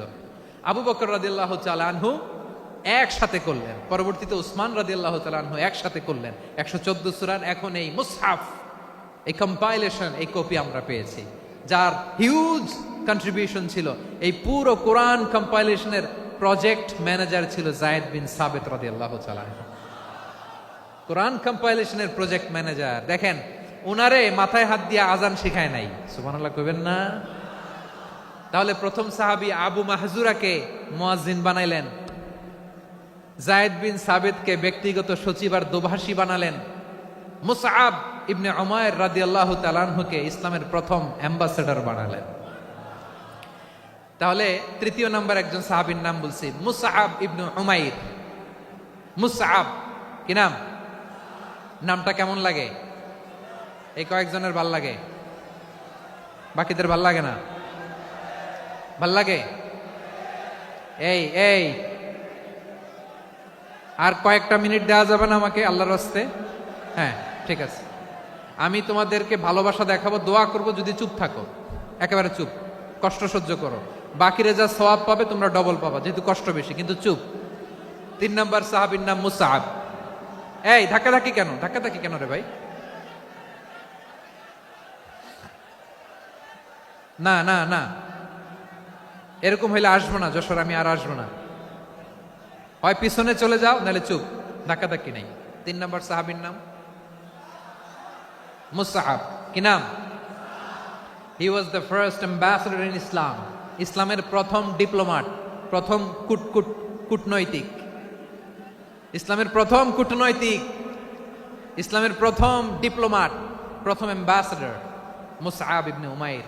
মক্কার তরুণ যুবক, উনি পারফিউম লাগাইলে মানুষ দেখলেই বুঝতো এটা মুসআব লাগাইছে।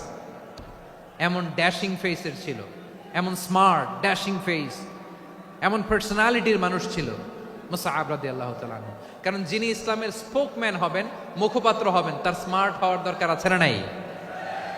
আকাবার প্রথম শপথ যখন হলো, তাদের সাথে বিষ্ণু ঈসা ইসলাম মদিনাতে একজন মুখপাত্র পাঠালেন, ডিপ্লোমাটকে পাঠালেন, অ্যাম্বাসেডর অফ ইসলাম। তিনি হচ্ছেন মুসআব ইবনে উমাইর। পড়েন সুবহানাল্লাহ।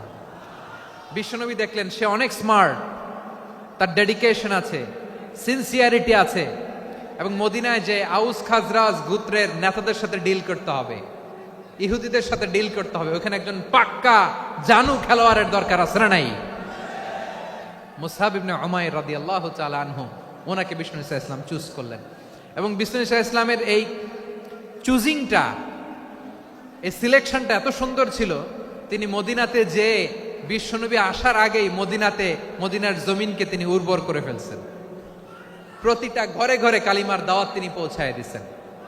জুমার বিধান নাজিল হয়েছে, কিন্তু মক্কায় পরিবেশ নাই জুমা পালনের। বিষ্ণু ঈসা ইসলাম একজনকে দিয়ে খবর পাঠালেন, যাও মদিনায় মুসাবকে যে বলো, মুসাব তো আমার শিক্ষক, আমার স্পোকম্যান, মদিনাতে যেন তারা জুমা কায়েম করে। বিশ্বনবীর আগেই মুসআব মদিনার মুসলিমদেরকে নিয়ে মদিনায় প্রথম জুমা কায়েম করে ফেলছে। কোন সুবহানাল্লাহ। ডিপ্লোমাটদের কেমন হইতে হয়, অ্যাম্বাসেডারের কেমন হইতে হয়, মুসআব রাদিয়াল্লাহু তাআলা আনহুর কাছ থেকে শিখে নাও। মুসআব নামটা কেমন লাগে? যশোর যাদের সন্তান হবে, ছেলে সন্তান, আমার রাস্তায় পাইলে সবাই জিজ্ঞেস করে, হুজুর একটা নাম দেন, আমার ছেলে হবে। যশোরবাসীর জন্য আমি একটা নাম দিয়ে দিলাম, নাম রাখতে হবে মুসআব। কি নাম? নামটা যাদের ভাল লাগে, ছেলে সন্তান অনাগত আসবে, মনে চাইলে নাম রেখে দিবেন মুসআব রাদিয়াল্লাহু তাআলা আনহুর নামে মুসআব। তাহলে মুসআব রাদিয়াল্লাহু তাআলা আনহুকে বিশ্বনবী ল্যাঙ্গুয়েজ শিখান নাই, সফট স্কিল শিখান নাই। যায়েদ রাদিয়াল্লাহু, তিনি হিব্রু ল্যাঙ্গুয়েজ শিখেছেন, সুরিয়ানি শিখেছেন, কিন্তু মুসআবকে তিনি বানিয়েছেন the spokesman of Islam, the first diplomat, the ambassador of Islam. সুবহানাল্লাহ পড়বেন না? আব্দুল্লাহ ইবনে আব্বাস রাদিয়াল্লাহু তাআলা আনহু, বিশ্বনবীর কাজিন, চাচাতো ভাই।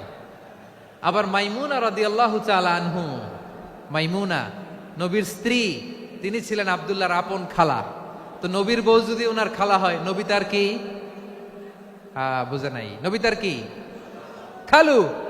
তাহলে সম্পর্ক অনেক গভীর, কাজিন আবার খালু। ছোট্ট মানুষ, তাই রাতে মাঝে মাঝে ঘরে থাকতো। বিশ্বনবী দেখলেন আব্দুল্লাহ যেহেতু আমার ঘরে ঢুকতে পারে, আব্দুল্লাহরে এই উম্মতের বড় শিক্ষাবিদ বানাইতে হবে। কথা বোঝে নাই? আব্দুল্লাহকে কি বানাইতে হবে? শিক্ষাবিদ, এডুকেটর অফ দিস উম্মাহ, এই উম্মার শিক্ষাবিদ বানাইতে হবে। তাই আব্দুল্লাহ ইবনে আব্বাসকে বিশ্বনবী হাতে কলমে শিক্ষা দিয়েছেন। আহারে, আর এরপরে যে কি ভাষা আসবে তোমাদের জন্য আমার মুখ থেকে আমি নিজেও জানি না, আমি নিজেও জানি না। 1 ঘন্টা যাবত ধাক্কা ধাক্কি মারামারি। তো আসতে বলছে কে তোমাকে? পেছনে চলে যাও, জায়গা না পেলে। পুরো প্রোগ্রামটাই নষ্ট করে দিল।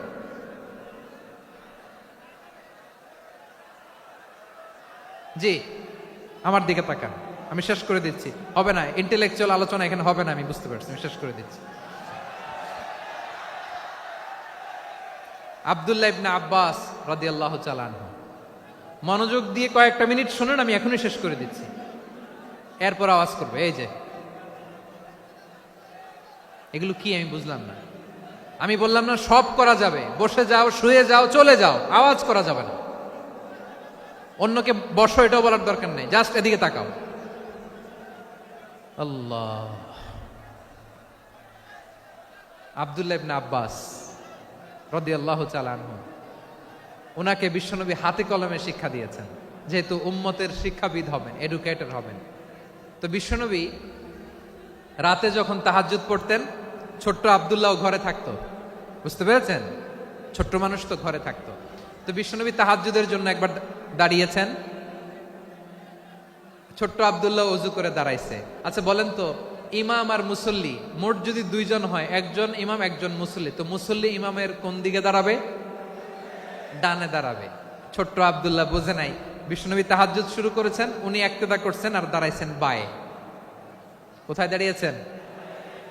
আব্দুল্লাহ বলেন, যখন আমি বায়ে দাঁড়ালাম, আখাযা রাসূলুল্লাহ সাল্লাল্লাহু আলাইহি ওয়াসাল্লাম উযুনি আল ইউমনা ইয়াফতিলুহা, বিশ্বনবী নামাজরত অবস্থায় আমার কান ধরে টেনে আমার ডান দিকে এনে দাঁড় করায় দিলেন। পড়েন সুবহানাল্লাহ। দেখেন হাতে কলমে শিক্ষা। আর জীবনে ভুলাবে? কথা কয় না, আর ভুলাবে? আর ভুল হবে না। এভাবে বিশ্বনবীর অনেক সঙ্গ পেয়েছেন, সফর করেছেন, একই বাহনে বসেছেন, এক বাহনে বসে লম্বা নাসিহত করেছেন, বলেছেন, ইয়া গোলাম ইহফাজিল্লাহ ইয়াহফাজকা, ইহফাজিল্লাহ তাজিদহু তুজাহাক, ইযা সাআলতা ফাসআলিল্লাহ ওয়া ইযা ইসতাআনতা ফাসতাইন বিল্লাহ। আল্লাহর বিধান মানো, আল্লাহর বিধান রক্ষা করো, আল্লাহ তোমায় রক্ষা করবে। আব্দুল্লাহ, চাইতে হলে আল্লাহর কাছে চাও, সাহায্য চাইতে হলে আল্লাহর কাছে সাহায্য চাও। মনে রাখো, গোটা বিশ্বের সবাই যদি তোমার সাহায্য করতে চায়, ততটুকুই করতে পারবে যতটুকু আল্লাহ তোমার নসিবে রেখেছে। গোটা বিশ্ব যদি তোমার বিরুদ্ধে ষড়যন্ত্রে দাঁড়িয়ে যায়, ক্ষতি ততটুকু করতে পারবে যতটুকু তোমার জন্য বরাদ্দ আছে। এর বাইরে কিছু করতে পারবে না। আওয়াজ করে বলেন ঠিক কিনা? এভাবে হাতে কলমে শিখিয়েছেন, বিশ্বনবীর সঙ্গ পেয়েছেন। ওনাকে বিশ্বনবী সাল্লাল্লাহু আলাইহি ওয়াসাল্লাম শিক্ষাবিদ, এডুকেটর অফ দিস উম্মাহ হিসেবে সিলেক্ট করেছেন, হাতে কলমে শিখিয়েছেন। বিশ্বনবী একবার প্রকৃতির ডাকে সাড়া দিয়ে এসেছেন। এখন কি করতে হবে? নামাজের জন্য অজু করতে হবে। বিশ্বনবী এসেই দেখেন অজুর বদনায় পানি ভরা, খুশি হয়ে গেলেন, বললেন, কে রেখেছে পানি? একজন বলল, আব্দুল্লাহ রেখেছে। বিশ্বনবী অত্যন্ত খুশি হলেন, খুশি হয়ে একটা দোয়া করলেন, বললেন, আল্লাহুম্মা ফাক্কিহু ফিদ্দীন ওয়া আল্লিমহু তা'ওয়ীল। আল্লাহ, তুমি আব্দুল্লাহকে দ্বীনের বুঝ দিও আর কোরআনের তাফসীর শিক্ষা দিও। বিশ্বনবীর এই দোয়া এমন লাগছে, উনি রাইসুল মুফাসসিরিন, এই পৃথিবীতে যত মুফাসসির ছিল, যত মুফাসসির আসবে, সকল মুফাসসিরের সম্রাট হিসেবে স্বীকৃত হয়েছেন। আব্দুল্লাহ ইবনে আব্বাস, বিশ্বনবী ওনারে আজান শিখান নাই, বিশ্বনবী ওনারে ল্যাঙ্গুয়েজ শিখান নাই, বিশ্বনবী ওনারে অ্যাম্বাসাডর বানান নাই, হাতে কলমে শিক্ষা দিয়েছেন। ছোট্ট মানুষ, বিশ্বনবী ইন্তেকাল করলেন, আবু বকরের সময় গেল, ওমরে ফারুকের খেলাফত, তখনও তিনি তরুণ। ওমরে ফারুক রাদিয়াল্লাহু তাআলা আনহু ওনার ক্যাবিনেট মিনিস্ট্রির বৈঠকে এই আব্দুল্লাহ ইবনে আব্বাসকে পাশ দিয়ে বসায় রাখতেন। বয়স্ক সাহাবারা এটা পছন্দ করতো না। তারা বলতো, ঘটনা কি? আব্দুল্লাহর মতো ছেলে নাতি আমাদের আছে, এরা কেন রাখে ওমরে ফারুক? ওমরে ফারুক এটা টের পেলেন, তিনি বুঝতে পারলেন যে ক্যাবিনেট মেম্বাররা এটা পছন্দ করে না, ছোট্ট আব্দুল্লাহরা কেন রাখি, কেন যে রাখি, এটা একদিন বুঝাবো। একদিন মিটিং এ তিনি সবাইকে বললেন, ইদা জাআ নাসরুল্লাহি ওয়াল ফাতহ। এই আয়াত দ্বারা উদ্দেশ্য কি বলেন তো মুরব্বী সাহাবীরা? এক সাহাবী বলেন, এই সূরা দ্বারা উদ্দেশ্য, আল্লাহ বলেছেন আমাদেরকে বিভিন্ন ল্যান্ড, বিভিন্ন এলাকা বিজয় করতে হবে। ওমরে ফারুক বললেন, না, হয়নি। আরেকজন বললেন, বিজয় হওয়ার পর আমাদের বেশি বেশি আল্লাহর বরত্বের ঘোষণা দিতে হবে, এটা উদ্দেশ্য। ওমরে ফারুক বললেন, না, হয় নাই। যারে জিজ্ঞেস করেন কেউ পারে না। সব শেষে বিশ্বনবী ছোট্ট আব্দুল্লাহরে বলেন, আব্দুল্লাহ, ইদা জাআ নাসরুল্লাহি ওয়াল ফাতহ, এর দ্বারা উদ্দেশ্য কি বলো তো? ছোট্ট আব্দুল্লাহ বলেন, হুয়া আজালু রাসূলিল্লাহ। এই আয়াত দ্বারা বিশ্বনবীর বিদায়কে উদ্দেশ্য নেওয়া হয়েছে। ওমরে ফারুক বললেন, হাযা হুয়া, এটাই তো সঠিক উত্তর, এটাই সঠিক তাফসীর এই আয়াতের। কারণ ইদা জাআ নাসরুল্লাহি ওয়াল ফাতহ, যখন আল্লাহর সাহায্য আর বিজয় আসবে, ওয়া রাআইতান নাসা ইয়াদখুলুনা ফি দীনিল্লাহি আফওয়াজা, আপনি দেখবেন দলে দলে, ঢলে ঢলে, বানের পানির মতো মানুষ ইসলামের দিকে ঢুকতেছে, ইসলামের বিজয় হয়েছে। তো ইসলামের বিজয়ের মিশন নিয়ে নবী আসছে, বিজয়ী যখন হয়ে গেছে, এখন তো নবীর বিদায় হবে। জোরে বলেন ঠিক কিনা? কোন সাহাবী এই সূক্ষ্ম কথাটা ধরতে পারে নাই, ওই আব্দুল্লাহ ছাড়া। আব্দুল্লাহ যখন উত্তর দিছে, সব সাহাবীদের টনক নড়েছে। এরপর থেকে কোনো ক্যাবিনেট মিটিং এ আর কোনো সাহাবারা কোনো প্রশ্ন করে নাই। আওয়াজ করে পড়েন সুবহানাল্লাহ। বিশ্বনবী আব্দুল্লাহ ইবনে আব্বাসকে দ্য এডুকেটর অফ দ্য উম্মাহ, উম্মার শিক্ষাবিদ হিসেবে গ্রহণ করেছেন। আওয়াজ করে পড়তে হবে আল্লাহু আকবার। সাহাবীদের নামগুলো মনে থাকবে? 1 নম্বরে আবু মাহজুরা, মুয়াজ্জিন বানাইছেন। যায়েদ ইবনে সাবিত, দোভাষী, ট্রান্সলেটর অফ প্রফেট, এবং তিনি ছিলেন বিশ্বনবীর ব্যক্তিগত সচিব। মুসআব ইবনে উমাইর, the first ambassador and diplomat of Islam. আব্দুল্লাহ ইবনে আব্বাস, এই উম্মার সবচেয়ে বড় এডুকেটর, শিক্ষাবিদ। আরেকজন ছিল আব্দুল্লাহ ইবনে মাসউদ রাদিয়াল্লাহু তাআলা। 2 আব্দুল্লাহ, আব্বাস গেল, আরেকজন হচ্ছে মাসউদ। মক্কার তরুণ, ছাগল পালতো মুশরিকের বিশ্বনবী আর আবু বকর রাদিয়াল্লাহু তাআলা আনহু একবার গেলেন, যে দেখে এই তরুণ দাঁড়ায় আছে। বিশ্বনবী বলেন, আমি খুব ক্ষুধার্ত, তোমার কাছে কি দুধ আছে ছাগলের? আব্দুল্লাহ আছে, ওয়ালাকিন আনা মুতামান, কিন্তু যে দুধ আছে এটা আমানতের, আমি দিতে পারবো না। বিশ্বনবী এইটা শুনেই তারা টার্গেট করে ফেলছে। আনা মুতামান, দুধ আছে কিন্তু এটা আমার মালিকের, আমি তো দরদ দেখায় আমার মালিকের দুধ আপনি পথিক, আপনারে দিতে পারি না। বিশ্বনবী টার্গেট করে ফেলছেন, এরে আমার কাজে লাগাইতে হবে। বিশ্বনবী বলেন, আচ্ছা ঠিক আছে, দুধ দিও না, কিন্তু এমন ছাগি আছে কিনা যেই ছাগির সাথে কোনো ছাগলের মিলন হয় নাই, তার ওলানে দুধও আসে নাই, বাচ্চাও নাই, এরকম ছাগির থেকে যদি আমি দুধ খাই তাহলে তো সমস্যা নাই। বলতেছে, এরকম ছাগির থেকে দুধ খাইলে সমস্যা নাই, কারণ এরকম ছাগির ওলান থেকে দুধ আসবেও না। বলতেছে, ঠিক আছে, এরকম একটা ছাগি নিয়ে আসা হলো। বিশ্বনবী বিসমিল্লাহ বলে ওই ছাগির ওলানে হাত দিলেন। হাত দিতে দেরি, পুরো ওলানটা দুধে ভরে যেতে দেরি হয় না। বিশ্বনবী আর আবু বকর রাদিয়াল্লাহু তাআলা আনহু দহন করে পেট ভরে খেলেন। এই দৃশ্য আব্দুল্লাহ ইবনে মাসউদের হৃদয়ে দাগ কাটলো। এই মুআজিজা দেখে তিনি বললেন, আশহাদু আল্লা ইলাহা ইল্লাল্লাহ ওয়া আশহাদু আন্না মুহাম্মাদুর রাসূলুল্লাহ। তিনি ষষ্ঠ মুসলিম ছিলেন, 6 নম্বর মুসলমান। ওনাকে টার্গেট করে বিশ্বনবী দেখলেন এমন ইন্টেলেকচুয়াল ব্রেন, উনি সূক্ষ্ম সূক্ষ্ম জিনিস বুঝে বেশি, ফিকহি জ্ঞান ওনার মধ্যে বেশি। বিশ্বনবী ওনাকে কোরআনের জ্ঞান শিক্ষা দিতে লাগলেন। উনি বিশ্বনবী সবার কাছে কোরআন শোনায়, কিন্তু বিশ্বনবী নিজে আব্দুল্লাহ ইবনে মাসউদের কাছ থেকে কোরআন শুনতো। বিশ্বনবী একবার বললেন, ইকরা আলাইয়া ইয়া মাসউদ। ইবনে মাসউদ, একবার শোনাও তো কোরআন দেখি। আব্দুল্লাহ ইবনে মাসউদ বলে, আকরাউ আলাইকা ওয়া আলাইকা উনজিল। নবী, আপনার উপর কোরআন নাজিল হয় আর আমি আপনার সামনে কোরআন পড়ব। বিশ্বনবী বললেন, ইন্নী উহিব্বু আন আসমাআহু মিন গায়রি। আমি নিজে পড়তে যেমনি ভালোবাসি, অন্যে পড়ুক আমি শুনবো, এটাও আমি ভালোবাসি। সূরা নিসা তিনি তেলাওয়াত করে শুনিয়েছেন। এমন সূক্ষ্ম সূক্ষ্ম বিষয় বিশ্বনবী ওনাকে ধরিয়ে দিয়েছেন। উনি হয়ে গিয়েছেন, আব্দুল্লাহ ইবনে আব্বাস হয়েছেন রাইসুল মুফাসসিরিন, উনি হয়ে গিয়েছেন ফাকিহুল উম্মাহ। ওনার চাইতে বড় ফকি এই পৃথিবী আর দেখবে না। চিল্লায় বলেন সুবহানাল্লাহ। উনি বলতেন, ওয়াল্লাহি ওয়াল্লাহি ইল্লাযী লা ইলাহা গায়রু মা উনজিলাত সূরাতুন ইল্লা ওয়া আনা আ'লামু আইনা উনজিলাত ওয়া ফীমা উনজিলাত। বিশ্বনবী এমন ভাবে কোরআনের দার্স আমাকে দিয়েছেন, কোরআনে যত সূরা নাজিল হয়েছে, যেখানে নাজিল হোক না কেন আমি জানি এটা কোথায় নাজিল হয়েছে এবং কোন প্রেক্ষাপটে নাজিল হয়েছে।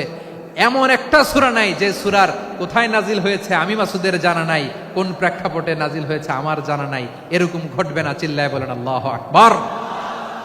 এই আব্দুল্লাহ ইবনে মাসউদ রাদিয়াল্লাহু তাআলা আনহু ওমর ফারুকের সময় কুফার চিফ জাস্টিস ছিলেন। কুফা নগরীর চিফ জাস্টিস বুঝেন নাই? বিচারপতি। কি ছিলেন? সবাই বলে নাই, কি ছিলেন? বিচারপতি ছিলেন। এবং ওনার যে ফিকহি জ্ঞানের ধারা, এটাই আলকামা, ইব্রাহিম আন-নাখাই, হাম্মাদ ইবনে সুলাইমান হয়ে ইমাম আবু হানিফা পর্যন্ত পৌঁছেছে। এবং ওনার ফিকহি জ্ঞানের ধারাই হানাফি মাযহাবে অ্যাকসেপ্ট হয়েছে। আজও এগুলো হানাফি মাযহাবে চর্চিত হয়। হানাফি মাযহাবের সব ফিক আব্দুল্লাহ ইবনে মাসউদের ফিকহি জ্ঞানের ধারা থেকে নেওয়া হয়েছে। চিল্লায় পড়েন সুবহানাল্লাহ। তাহলে উনাকে বিশ্বনবী বানিয়েছেন জুরিস্ট, আইনবিদ, ফাকিহ। উনারে আজান শিখান নাই। হিউম্যান রিসোর্স ডেভেলপমেন্ট কিভাবে করবেন, মানব সম্পদের উন্নয়ন কিভাবে করতে হয়, কিভাবে যার যেখানে প্রতিভা কাজে লাগাতে হয় উনি দেখিয়েছেন। সুবহানাল্লাহ পড়বেন না? খালিদ বিন ওয়ালিদ নাম শুনছেন? কে কে শোনেন নাই হাত তোলেন। কি ছিলেন? বীর যোদ্ধা ছিলেন খালিদ বিন ওয়ালিদ। কিন্তু তিনি ইসলাম ধর্ম গ্রহণ করেছেন অনেক দেরিতে, 8ম হিজরিতে। তার মানে 8ম হিজরির আগে উনি মুশরিকদের পক্ষে লড়াই করেছেন। ওনার হাতে কত মুসলিম সাহাবী যে নিহত হয়েছে হিসাব নাই। বিশ্বনবী টার্গেট করে রাখছে, তুমি আমাদের মুসলিমদের এত ক্ষতি করলা, তুমি যখন মুসলমান হবা তোমারে দিয়ে আমি এমন কাম করামু যে এটা আর কেউ করতে পারবে না। সুবহানাল্লাহ নাই? যশোর ক্লান্ত হয়ে গেছে।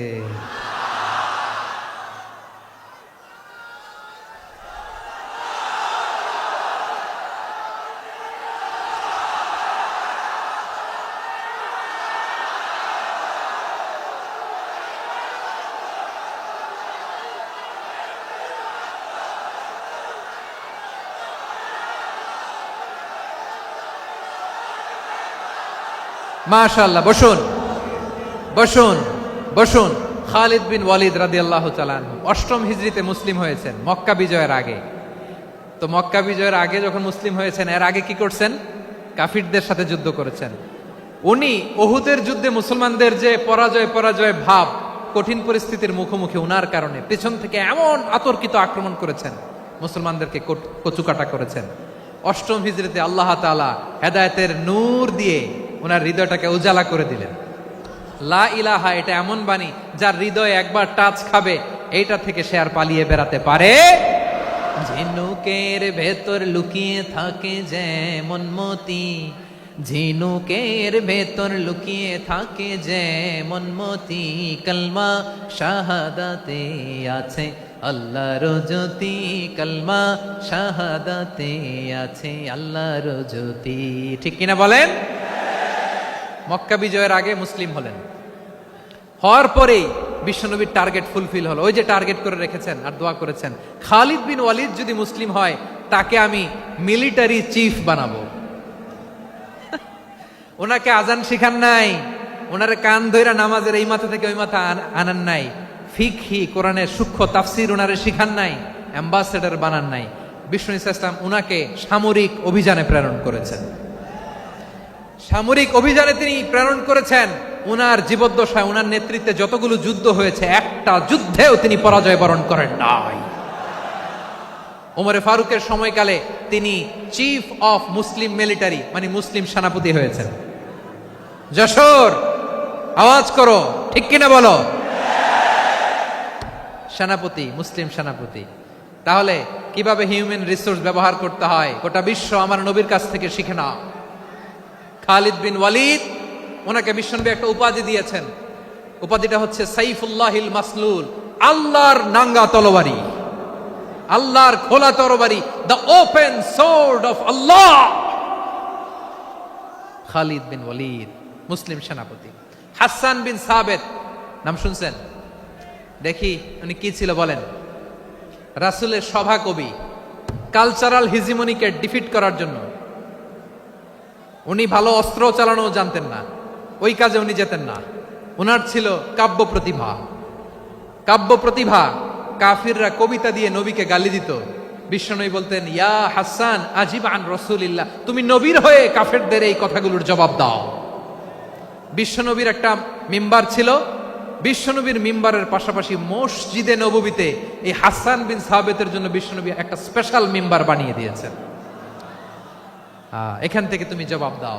এবং বিশ্বনবী বলেছেন, আল্লাহুম্মা আইয়িদহু বিরূহিল কুদুস, আল্লাহ হাসান আমার পক্ষে জবাব দেয়, তুমি জিব্রাইল মারফত তাকে সাহায্য পাঠাইয়া দিও। রাসূল সাল্লাল্লাহু আলাইহি ওয়াসাল্লামের সভা কবি, the poet of the prophet, নবীর কবি। উনি কবিতা দিয়ে এমন উচ্চাঙ্গের ভাষায় কবিতা দিয়ে তিনি জবাব দিতেন, কাফিরদের গা শিহরে যেত, তাদের হৃদয়ে আগুন ধরে যেত। তাহলে এরকম কবিরও দরকার আছে না নাই? এখন যাকে আল্লাহ দিছে কাব্য প্রতিভা, এরা যদি আপনি যুদ্ধের ময়দানে পাঠান হবে? যারে দিছে সুরেলা গলা, এরা যদি অ্যাম্বাসেডর বানান হবে না। হাসান বিন সাবেত ছিলেন বিষ্ণু ইসলামের কবি। হুযায়ফা ইবনুল ইয়ামান বিশ্বনবীর গোয়েন্দা বিভাগের প্রধান। কিসের প্রধান? হুযায়ফা ইবনুল ইয়ামান। ওনার ছিল ডিটেকটিভ মাইন্ড, ডিটেকটিভ মাইন্ড, গোয়েন্দা বিভাগের প্রধান। এবং উনি হচ্ছেন সাহিবু সিররি রাসূলিল্লাহ, রাসূল সাল্লাল্লাহু আলাইহি ওয়াসাল্লামের গোপন তথ্যের ধারক বাহক। নবীর যেই কথা কেউ জানে না, সব হুযায়ফার পেটের ভিতরে ছিল। সুবহানাল্লাহ পড়েন। মদিনার যত ইহুদিদের একটা লিস্ট ছিল, এই লিস্ট শুধু দুইজন জানতো, বিশ্বনবী আর হুযায়ফা। সুবহানাল্লাহ পড়বেন না? তাহলে উনাকে কোন দায়িত্ব দিছে? কোন বিভাগ? যশোর, আওয়াজ করো কোন বিভাগ? গোয়েন্দা বিভাগের হেড ছিল। খন্দকের যুদ্ধে প্রচন্ড আজকের মতো শৈত্য প্রবাহ, মাটি খনন করতে করতে সাহাবীদের পেটে ক্ষুধা নাই, দাঁড়াইতে পারে না নামাজের জন্য, এত ক্লান্ত, ক্ষুধা, ক্লান্ত, শ্রান্ত। বিশ্বনবী বললেন, কে আছো? এই কঠিন শীত, এই ভয় আর ক্ষুধার মধ্যেও খন্দকের পরীক্ষার টপকে শত্রু শিবিরে যে আমাকে তথ্য দিবা, কে আছো? কারো গায়ে শক্তিই নাই যে দাঁড়াবে, কেউ দাঁড়ায় না। বিশ্বনবী তখন নিজে হুজাইফাকে ডাক দিলেন, হুজাইফা, যে আমাকে আজকে শত্রু শিবিরের তথ্য এনে দিবে সে জান্নাতে আমার মোরাফাকা, আমার সঙ্গী হবে। হুজাইফা রাদিয়াল্লাহু ইবনুল ইয়ামান জীবনের ঝুঁকি নিয়ে এই ক্ষুধা, শৈত্য প্রবাহ, কোল্ড ওয়েভসকে উপেক্ষা করে পরীক্ষা টপকে শত্রু শিবিরে যে সবার কথাগুলো চুপে চুপে শুনে বিশ্বনবীর দরবারে এসে গোয়েন্দাদের মতো তথ্য সরবরাহ করেছে। বিশ্বনবীর গোয়েন্দা বিভাগের প্রধান হুজাইফা ইবনুল ইয়ামান ইন্টেলিজেন্স বিভাগ চালাতেন। মুনাফিকদের নাম ওনার কাছে ছিল। মুআয ইবনে জাবাল মদিনা রাষ্ট্রের সবচেয়ে সিনিয়র আমলা ছিলেন। আমলাতন্ত্র চিনেন তো? প্রশাসনিক কাজ যারা চালায়, অ্যাডমিনিস্ট্রেশন বুঝেন না? The department of administration. মদিনার রাষ্ট্রের সিনিয়র আমলা মুআয ইবনে জাবাল মুতাখাসসিসুন ফিল হালাল ওয়াল হারাম, হালাল হারামের স্পেশালিস্ট ছিলেন। বিশ্বনবী উনাকে ইয়ামানের গভর্নর করে পাঠাইছেন। বলেছেন, ইন্নাকা তা'তি কওমান আহলা কিতাব, এমন গোষ্ঠীর কাছে যাবা যারা ইহুদি নাসারা, আগে শাহাদা পড়লে এরপরে নামাজের দাওয়াত দিও, নামাজ পড়লে যাকাতের দাওয়াত দিও। গভর্নরের অ্যাটিটিউড যেমন থাকে তেমন অ্যাটিটিউড ধরে রেখো। সুবহানাল্লাহ পড়েন।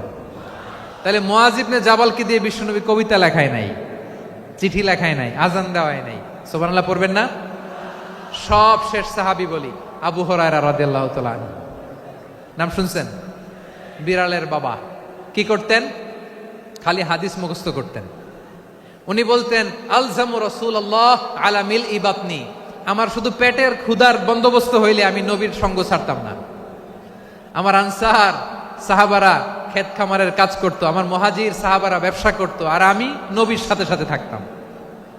শুধু সকাল বিকাল দুই বেলা যদি আমার খাবারের বন্দোবস্ত হয় আমি আর নবীর লক ছাড়ি না। সুবহানাল্লাহ কইবেন না? 5374টা হাদিস তিনি বর্ণনা করেছেন। সবচেয়ে বেশি হাদিস বর্ণনাকারী সাহাবী। হাদিস প্রিজার্ভেশনের কাজে বিশ্বনবী ওনাকে কাজে লাগিয়েছেন। উনি একদিন বলেন, ইয়া রাসূলুল্লাহ আসমাউ মিনকা কাসীরান ফালা আহফাজু, নবী অনেক কথা শুনি আমার মনে থাকে না। বিশ্বনবী বললেন, তাই? উবসুত রিদাক, তোমার চাদরটা বিছাও। আবু হুরায়রা বিছালেন, বিশ্বনবী হাত বুলায় দিলেন, এরপরে অনেক হাদিস বর্ণনা করলেন। আবু হুরায়রা বলে, তারপর থেকে বিশ্বনবী যাই বর্ণনা করে আমি শুনি আর একটাও ভুলি না। এখন সুবহানাল্লাহ। বিশ্বনবী ওনাকে হাদিস প্রিজার্ভেশন, নবীর এই যে লক্ষ্য হাদিস প্রিজার্ভেশনের এই দায়িত্ব দিয়েছেন সাইয়েদনা আবু হুরায়রা রাদিয়াল্লাহু তাআলা আনহুকে। প্রিয় ভাইরা, তাহলে 10 জন সাহাবীর কথা যে বললাম, আপনারা কি খেয়াল করেছেন কত বড় ট্যালেন্ট হান্টার, চৌকস ট্যালেন্ট হান্টার ছিল আমার নবী। এক একজনের এক এক ট্যালেন্ট এক এক কাজে অ্যাসাইন করেছেন, এক একজনকে এক এক দায়িত্ব দিয়েছেন, এক একজনের প্রতিভাকে এক একভাবে বিকশিত হওয়ার সুযোগ দিয়েছেন। আওয়াজ করে বলেন ঠিক কি না? এখন আমার পর্দার আড়ালে আমার মায়েরা বলবে, এতগুলো পুরুষ সাহাবীর কথা বললো, নারী সাহাবীরা কি কিছু করে নাই?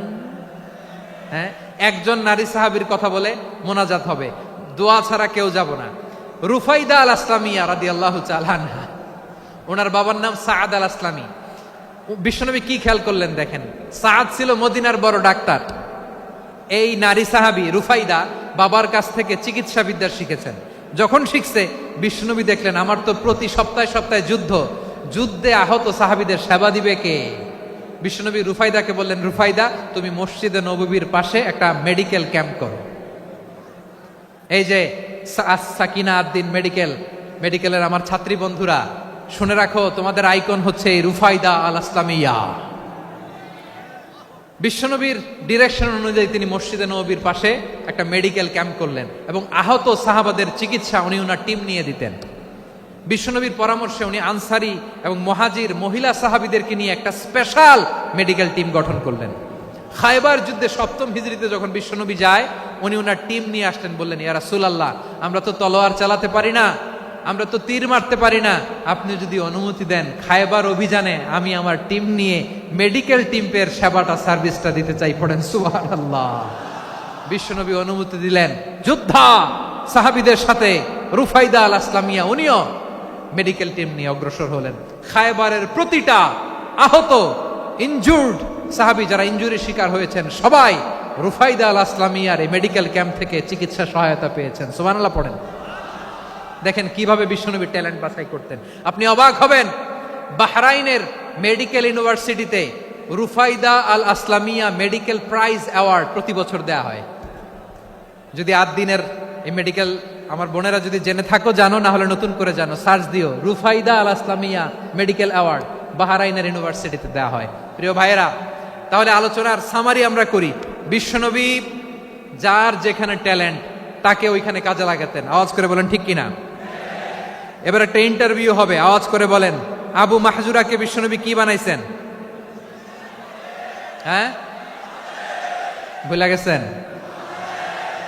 সামনের চুলে হাত দিয়ে বিশ্বনবী কি সুন্দর গলায় আজান শিখালেন।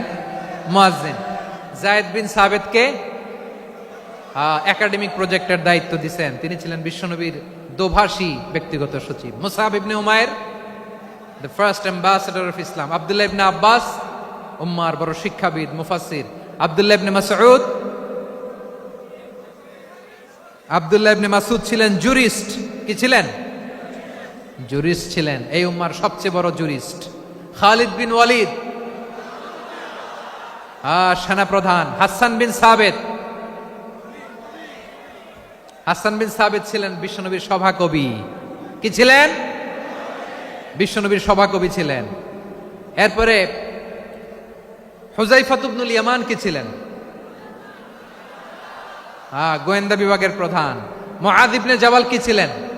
সিনিয়র আমলা, ইয়ামানের গভর্নর। আবু হুরায়রা রাদিয়াল্লাহু তাআলা আনহু হাদিস প্রিজার্ভেশনের কাজ করেছেন। আর আমাদের রুফাইদা আল আসলামিয়া রাদিয়াল্লাহু তাআলা আনহা কি ছিলেন? নার্স ছিলেন। নার্স হয়ে মেডিকেল সেবা দিয়েছেন। প্রিয় ভাইয়েরা, পুরো আলোচনার যদি সামারি করি তাহলে বিশ্বনবী যেভাবে হিউম্যান রিসোর্সকে ম্যানেজ করেছেন, যার যেখানে প্রতিভা কাজে লাগিয়েছেন, আমরাও যদি করি আমাদের বাংলাদেশের চিত্র আমরা পাল্টে যেতে পারবো। আমরা শুরুতে শুনেছি মানুষের আছে অসীম সম্ভাবনা, প্রতিটা মানুষ অনন্য, যত্ন নিলে যথাযথ পরিচর্যা করলে মানুষ বিশ্ব জয় করতে পারে। ঠিক কিনা? আমাদের হাফেজে কোরআনের সামনে দাঁড়াতে পারে এমন কোন হাফেজে কোরআন আল্লাহর জমিনে জন্ম হয় নাই। গোটা বিশ্ব কাঁপিয়ে তারা সেরা, আমাদের ক্রিকেটাররা সেরা, আমাদের তৈরি পোশাক শিল্প সেরা। এরকম অনেক অনেক সেরা জিনিস আছে, আমরা এগুলোরে নার্চারিং করতে পারি নাই, পরিচর্যা করতে পারি নাই, সঠিক তারবিয়াতের অভাব। তাহলে মানুষের অসীম সম্ভাবনাকে কাজে লাগাতে হবে। ঠিক কিনা বলেন? ইউনুস গভর্নমেন্টকে আমি বলবো, অল্প সময়ের জন্য আপনারা এসেছেন, সংস্কারও করতে হবে, আবার নির্বাচনও করতে হবে। সব সংস্কার হতে করতে পারবেন না, যতটুকু পারবেন এর মধ্যে আমাদের যে হিউজ ম্যান পাওয়ার, আমাদের যে মানব সম্পদ, হিউম্যান রিসোর্স, এটাকে ডেভেলপ করে আপনাদের যেতে হবে। যেটা পারবেন না সেটাকে পরবর্তী নির্বাচিত গভর্নমেন্টের কাছে রেখে যেতে হবে, যে তারা যেন করে, তাদের কাছে আপনারা এটা রেখে যাবেন। তাহলে মানুষ চাইলে বিশ্ব জয় করতে পারে। আর মানুষকে হারাতে পারে কেউ? জোরে বলো যশোর, মানুষকে হারাতে পারে কেউ? আল্লাহ আমাদেরকে জনসংখ্যা দিয়েছেন। প্রিয় ভাইয়েরা, এই জনসংখ্যা অনেক বড় সম্পদ, এটা আমাদের জন্য অভিশাপ নয়, আশীর্বাদ। আমাদের জনসংখ্যাকে যদি আমরা জনশক্তিতে রূপান্তর করতে পারি, আজকে বাংলাদেশ যে অবস্থানে দাঁড়িয়ে আছে, বাংলাদেশ তার 20 গুণ উন্নতির শিখরে চলে যাবে। চিল্লায় বলো ঠিক কিনা? আমাদের শ্রমিক ভাইয়েরা বাইরে কাজ করে, আমাদের শ্রমজীবী ভাইয়েরা, প্রবাসীরা, তাদের ব্যাপারে গুরুত্ব দিতে হবে। আমাদের শ্রমের দাম সবচেয়ে কম, সবচেয়ে কম। তারা এম্বাসিতে গুরুত্ব পায় না, এয়ারপোর্টে গুরুত্ব পায় না। এই সরকার অবশ্য তাদেরকে অনেক গুরুত্ব দিচ্ছে। আমাদের অদক্ষ শ্রমিককে যখন আমরা দুবাই পাঠাই অল্প বেতন পায়, কিন্তু ইন্ডিয়ানরা দক্ষ শ্রমিক পাঠাইলে তার 3 গুণ বেতন পায়। আমরা আমাদের শ্রমিকদেরকে অদক্ষ ভাবে আর পাঠাতে চাই না, দক্ষ শ্রমিক পাঠিয়ে আমরা রেমিটেন্সের বন্যা বইয়ে দেব। আমাদের শ্রমিকদের পাঠানো রেমিটেন্সের টাকায় সচল থাকে আমার দেশের অর্থনীতির চাকা। তাদেরকে সবচেয়ে গুরুত্ব দিতে হবে। আমরা পেয়েছি ফ্রিডম ফাইটার, মুক্তিযোদ্ধা, আর আমার প্রবাসী ভাইরা হচ্ছে রেমিটেন্স ফাইটার। জোরে বলো ঠিক কিনা? তাহলে আমাদের এই জনশক্তিকে জনসম্পদে ট্রান্সফর্ম করতে হবে, ঠিক কিনা বলেন? সরকার জনগণকে এভাবে পলিশ করতে হবে। মা বাবারা ছেলে মেয়েদের মধ্যে কার কোন যোগ্যতা তাকে ওইভাবে কাজে লাগাতে হবে। সবার এ প্লাস পাওয়ার কোনো দরকার নাই। আমাদের দেশে একটা টেন্ডেন্সি আছে, পরীক্ষায় এ প্লাস না পাইলে কই তুই কি করলি, পাশের বাড়ির ছেলে এ প্লাস পাইছে, যা ওর পা ধোয়া পানি খা। কি খা? তা আমি ভাবছি যে পা ধোয়া, এ প্লাস পাওয়া ছেলেদের পা ধোয়া পানির একটা পানির ব্র্যান্ড বানাইতে হবে। এরকম লেখা থাকবে, এ প্লাস পাওয়া ছেলেদের পা ধোয়া পানি। খাওয়া নাই, এগুলার খাওয়া নাই। ওরে আল্লাহ এ প্লাস পাওয়ার জন্য বানাইছে, আর আপনার ছেলেকে এই এ প্লাস গুলারে নিয়ন্ত্রণ করার জন্য আল্লাহ বানাইছে। ওকে দিয়ে আল্লাহ কি করবে আপনি জানেনই না। একটা এ প্লাস, একটা এ গ্রেড একটা মানুষের জীবনকে ঠিক করে দিতে পারে না। আপনার ছেলেকে আল্লাহ অন্যদিকে যোগ্যতা দিয়েছে। ওদের মনোবল ভাঙবেন না, খবরদার, খবরদার। ছেলে মেয়েদের মনোবল ভাঙবেন না। যাকে দিয়ে যেটা হবে তাকে দিয়ে সেটা করতে হবে, তার প্রতিভাকে সেভাবে কাজে লাগাতে হবে। তাহলে বাংলাদেশ, আমাদের এই জনসংখ্যা জনসম্পদে রূপান্তরিত হবে। আমাদের সরকারের তত্ত্বাবধানে আমাদের 18 কোটি জনগণ দক্ষ জনশক্তিতে রূপান্তরিত হোক। আমরা চাই কি চাই না? আমরা ভালো মানুষ, শ্রেষ্ঠ মানুষ হতে চাই কি চাই না? ওই জাপানিজদের মতো সৎ, ওই ইউরোপিয়ানদের মতো কালচার্ড। আমাদেরকে আল্লাহ তাআলা কোরআন সুন্নাহ অনেক কিছু দিয়েছেন। যেহেতু বর্তমানে আমরা দেখছি তারা সৎ, তাদের মধ্যে ভ্যালিউ আছে, সেগুলো আমাদের মধ্যে আনার দরকার আছে না নাই? আর ইসলাম দিয়ে আমাদের জীবনকে সাজাতে হবে, ইসলাম দিয়ে আমার পরিবারকে সাজাতে হবে। ইসলাম থেকে, কোরআন থেকে প্রেসক্রিপশন না নিলে জীবন সুন্দর হবে না। কোরআন থেকে প্রেসক্রিপশন না নিলে সমাজ সুন্দর হবে না। কোরআনের প্রেসক্রিপশন না মানলে রাষ্ট্র সুন্দর হবে না। কোরআনের প্রেসক্রিপশন অ্যাপ্লাই না করলে শুধু দুর্নীতি দমন কমিশন দিয়ে দুর্নীতি বন্ধ করা যাবে না। এজন্য কোরআনের আইন আমরা চাই কি চাই না? প্রিয় ভাইয়েরা, হিউম্যান রিসোর্স ডেভেলপমেন্ট, মানব সম্পদের উন্নয়ন, আমাদের সরকার যেন এদিকে নজর দেয়। আমরা যেন এই ব্যাপারে যত্নবান হয়ে উঠি। যাকে আল্লাহ যে যোগ্যতা দিয়েছে, এই যোগ্যতা দিয়ে আমরা যেন ইসলামের জন্য, দেশের জন্য কাজ করি। আমরা যেন আমাদের স্কিল ডেভেলপ করি, আমাদের পটেনশিয়ালকে ডেভেলপ করি। মোরালিটি, ভ্যালিউজ নিয়ে শায়েখ আহমদুল্লাহ আলোচনা করেছেন, এগুলো দিয়ে যেন আমরা আমাদেরকে সাজাই। আল্লাহ তাআলা আমাদের দেশকে তুমি নিরাপদ করো, আমরা পড়ি আমিন। আল্লাহ আমার 18 কোটি জনগণকে তুমি জনশক্তিতে রূপান্তরিত করো, আমিন। আল্লাহ আমরা হাতে হাত রেখে, কাঁধে কাঁধ মিলিয়ে ভাই ভাইয়ে যেন এই দেশকে গড়তে পারি, আল্লাহ তুমি তৌফিক দান করো, আমরা পড়ি আমিন। আমার প্রিয় মহিউদ্দিন ভাই বলেছেন, হুজুর এমন একটা ঘোষণাপত্র দিয়ে যাবেন আজকের এই ঐতিহাসিক যশোরের প্রোগ্রামে, যেটা গোটা বাংলাদেশে মানুষ এটার উপর আমল করে। আমি যে কথাটা বলেছি এটাই, আসুন আমরা আমাদের জনসংখ্যাকে জনসম্পদে ট্রান্সফর্ম করি। আমাদের জনসংখ্যাকে আমরা যেন জনশক্তিতে রূপান্তরিত করি। জনসংখ্যাকে ট্রান্সফর্ম করে জনশক্তি দিয়ে আমরা যেন আগামীর বাংলাদেশ, স্বাধীন বাংলাদেশ 2.0 কে গড়ে তুলি। আল্লাহ তাআলা আমাদের সবাইকে কথাগুলো বোঝার, আমল করার তৌফিক দান করুন। এই জেনজি, ক্ষমা করে দিও আমাকে, অনেক ধমক দিছি, বকা দিছি। আল্লাহ তোমাদেরকে করুক, কবুল করুক, যশোরবাসীকে কবুল করুক, আদ দিনকে কবুল করুক, এই মেডিকেল কলেজকে কবুল করুক, ইসলামের জন্য বাঁধ ভাঙা এই জোয়ার এবং উচ্ছ্বাসকে আল্লাহ তাআলা কবুল করুক। হাযা মা ইনদি ওয়াল ইলমু ইনদাল্লাহ আলাইহি তাওয়াক্কালতু ওয়া ইলাইহি উনীব। সুবহানাকাল্লাহুম্মা বিহামদিকা আশহাদু আল্লা ইলাহা ইল্লা আনতা আস্তাগফিরুকা ওয়া আতুবু ইলাইক। আল্লাহুম্মা আমিন।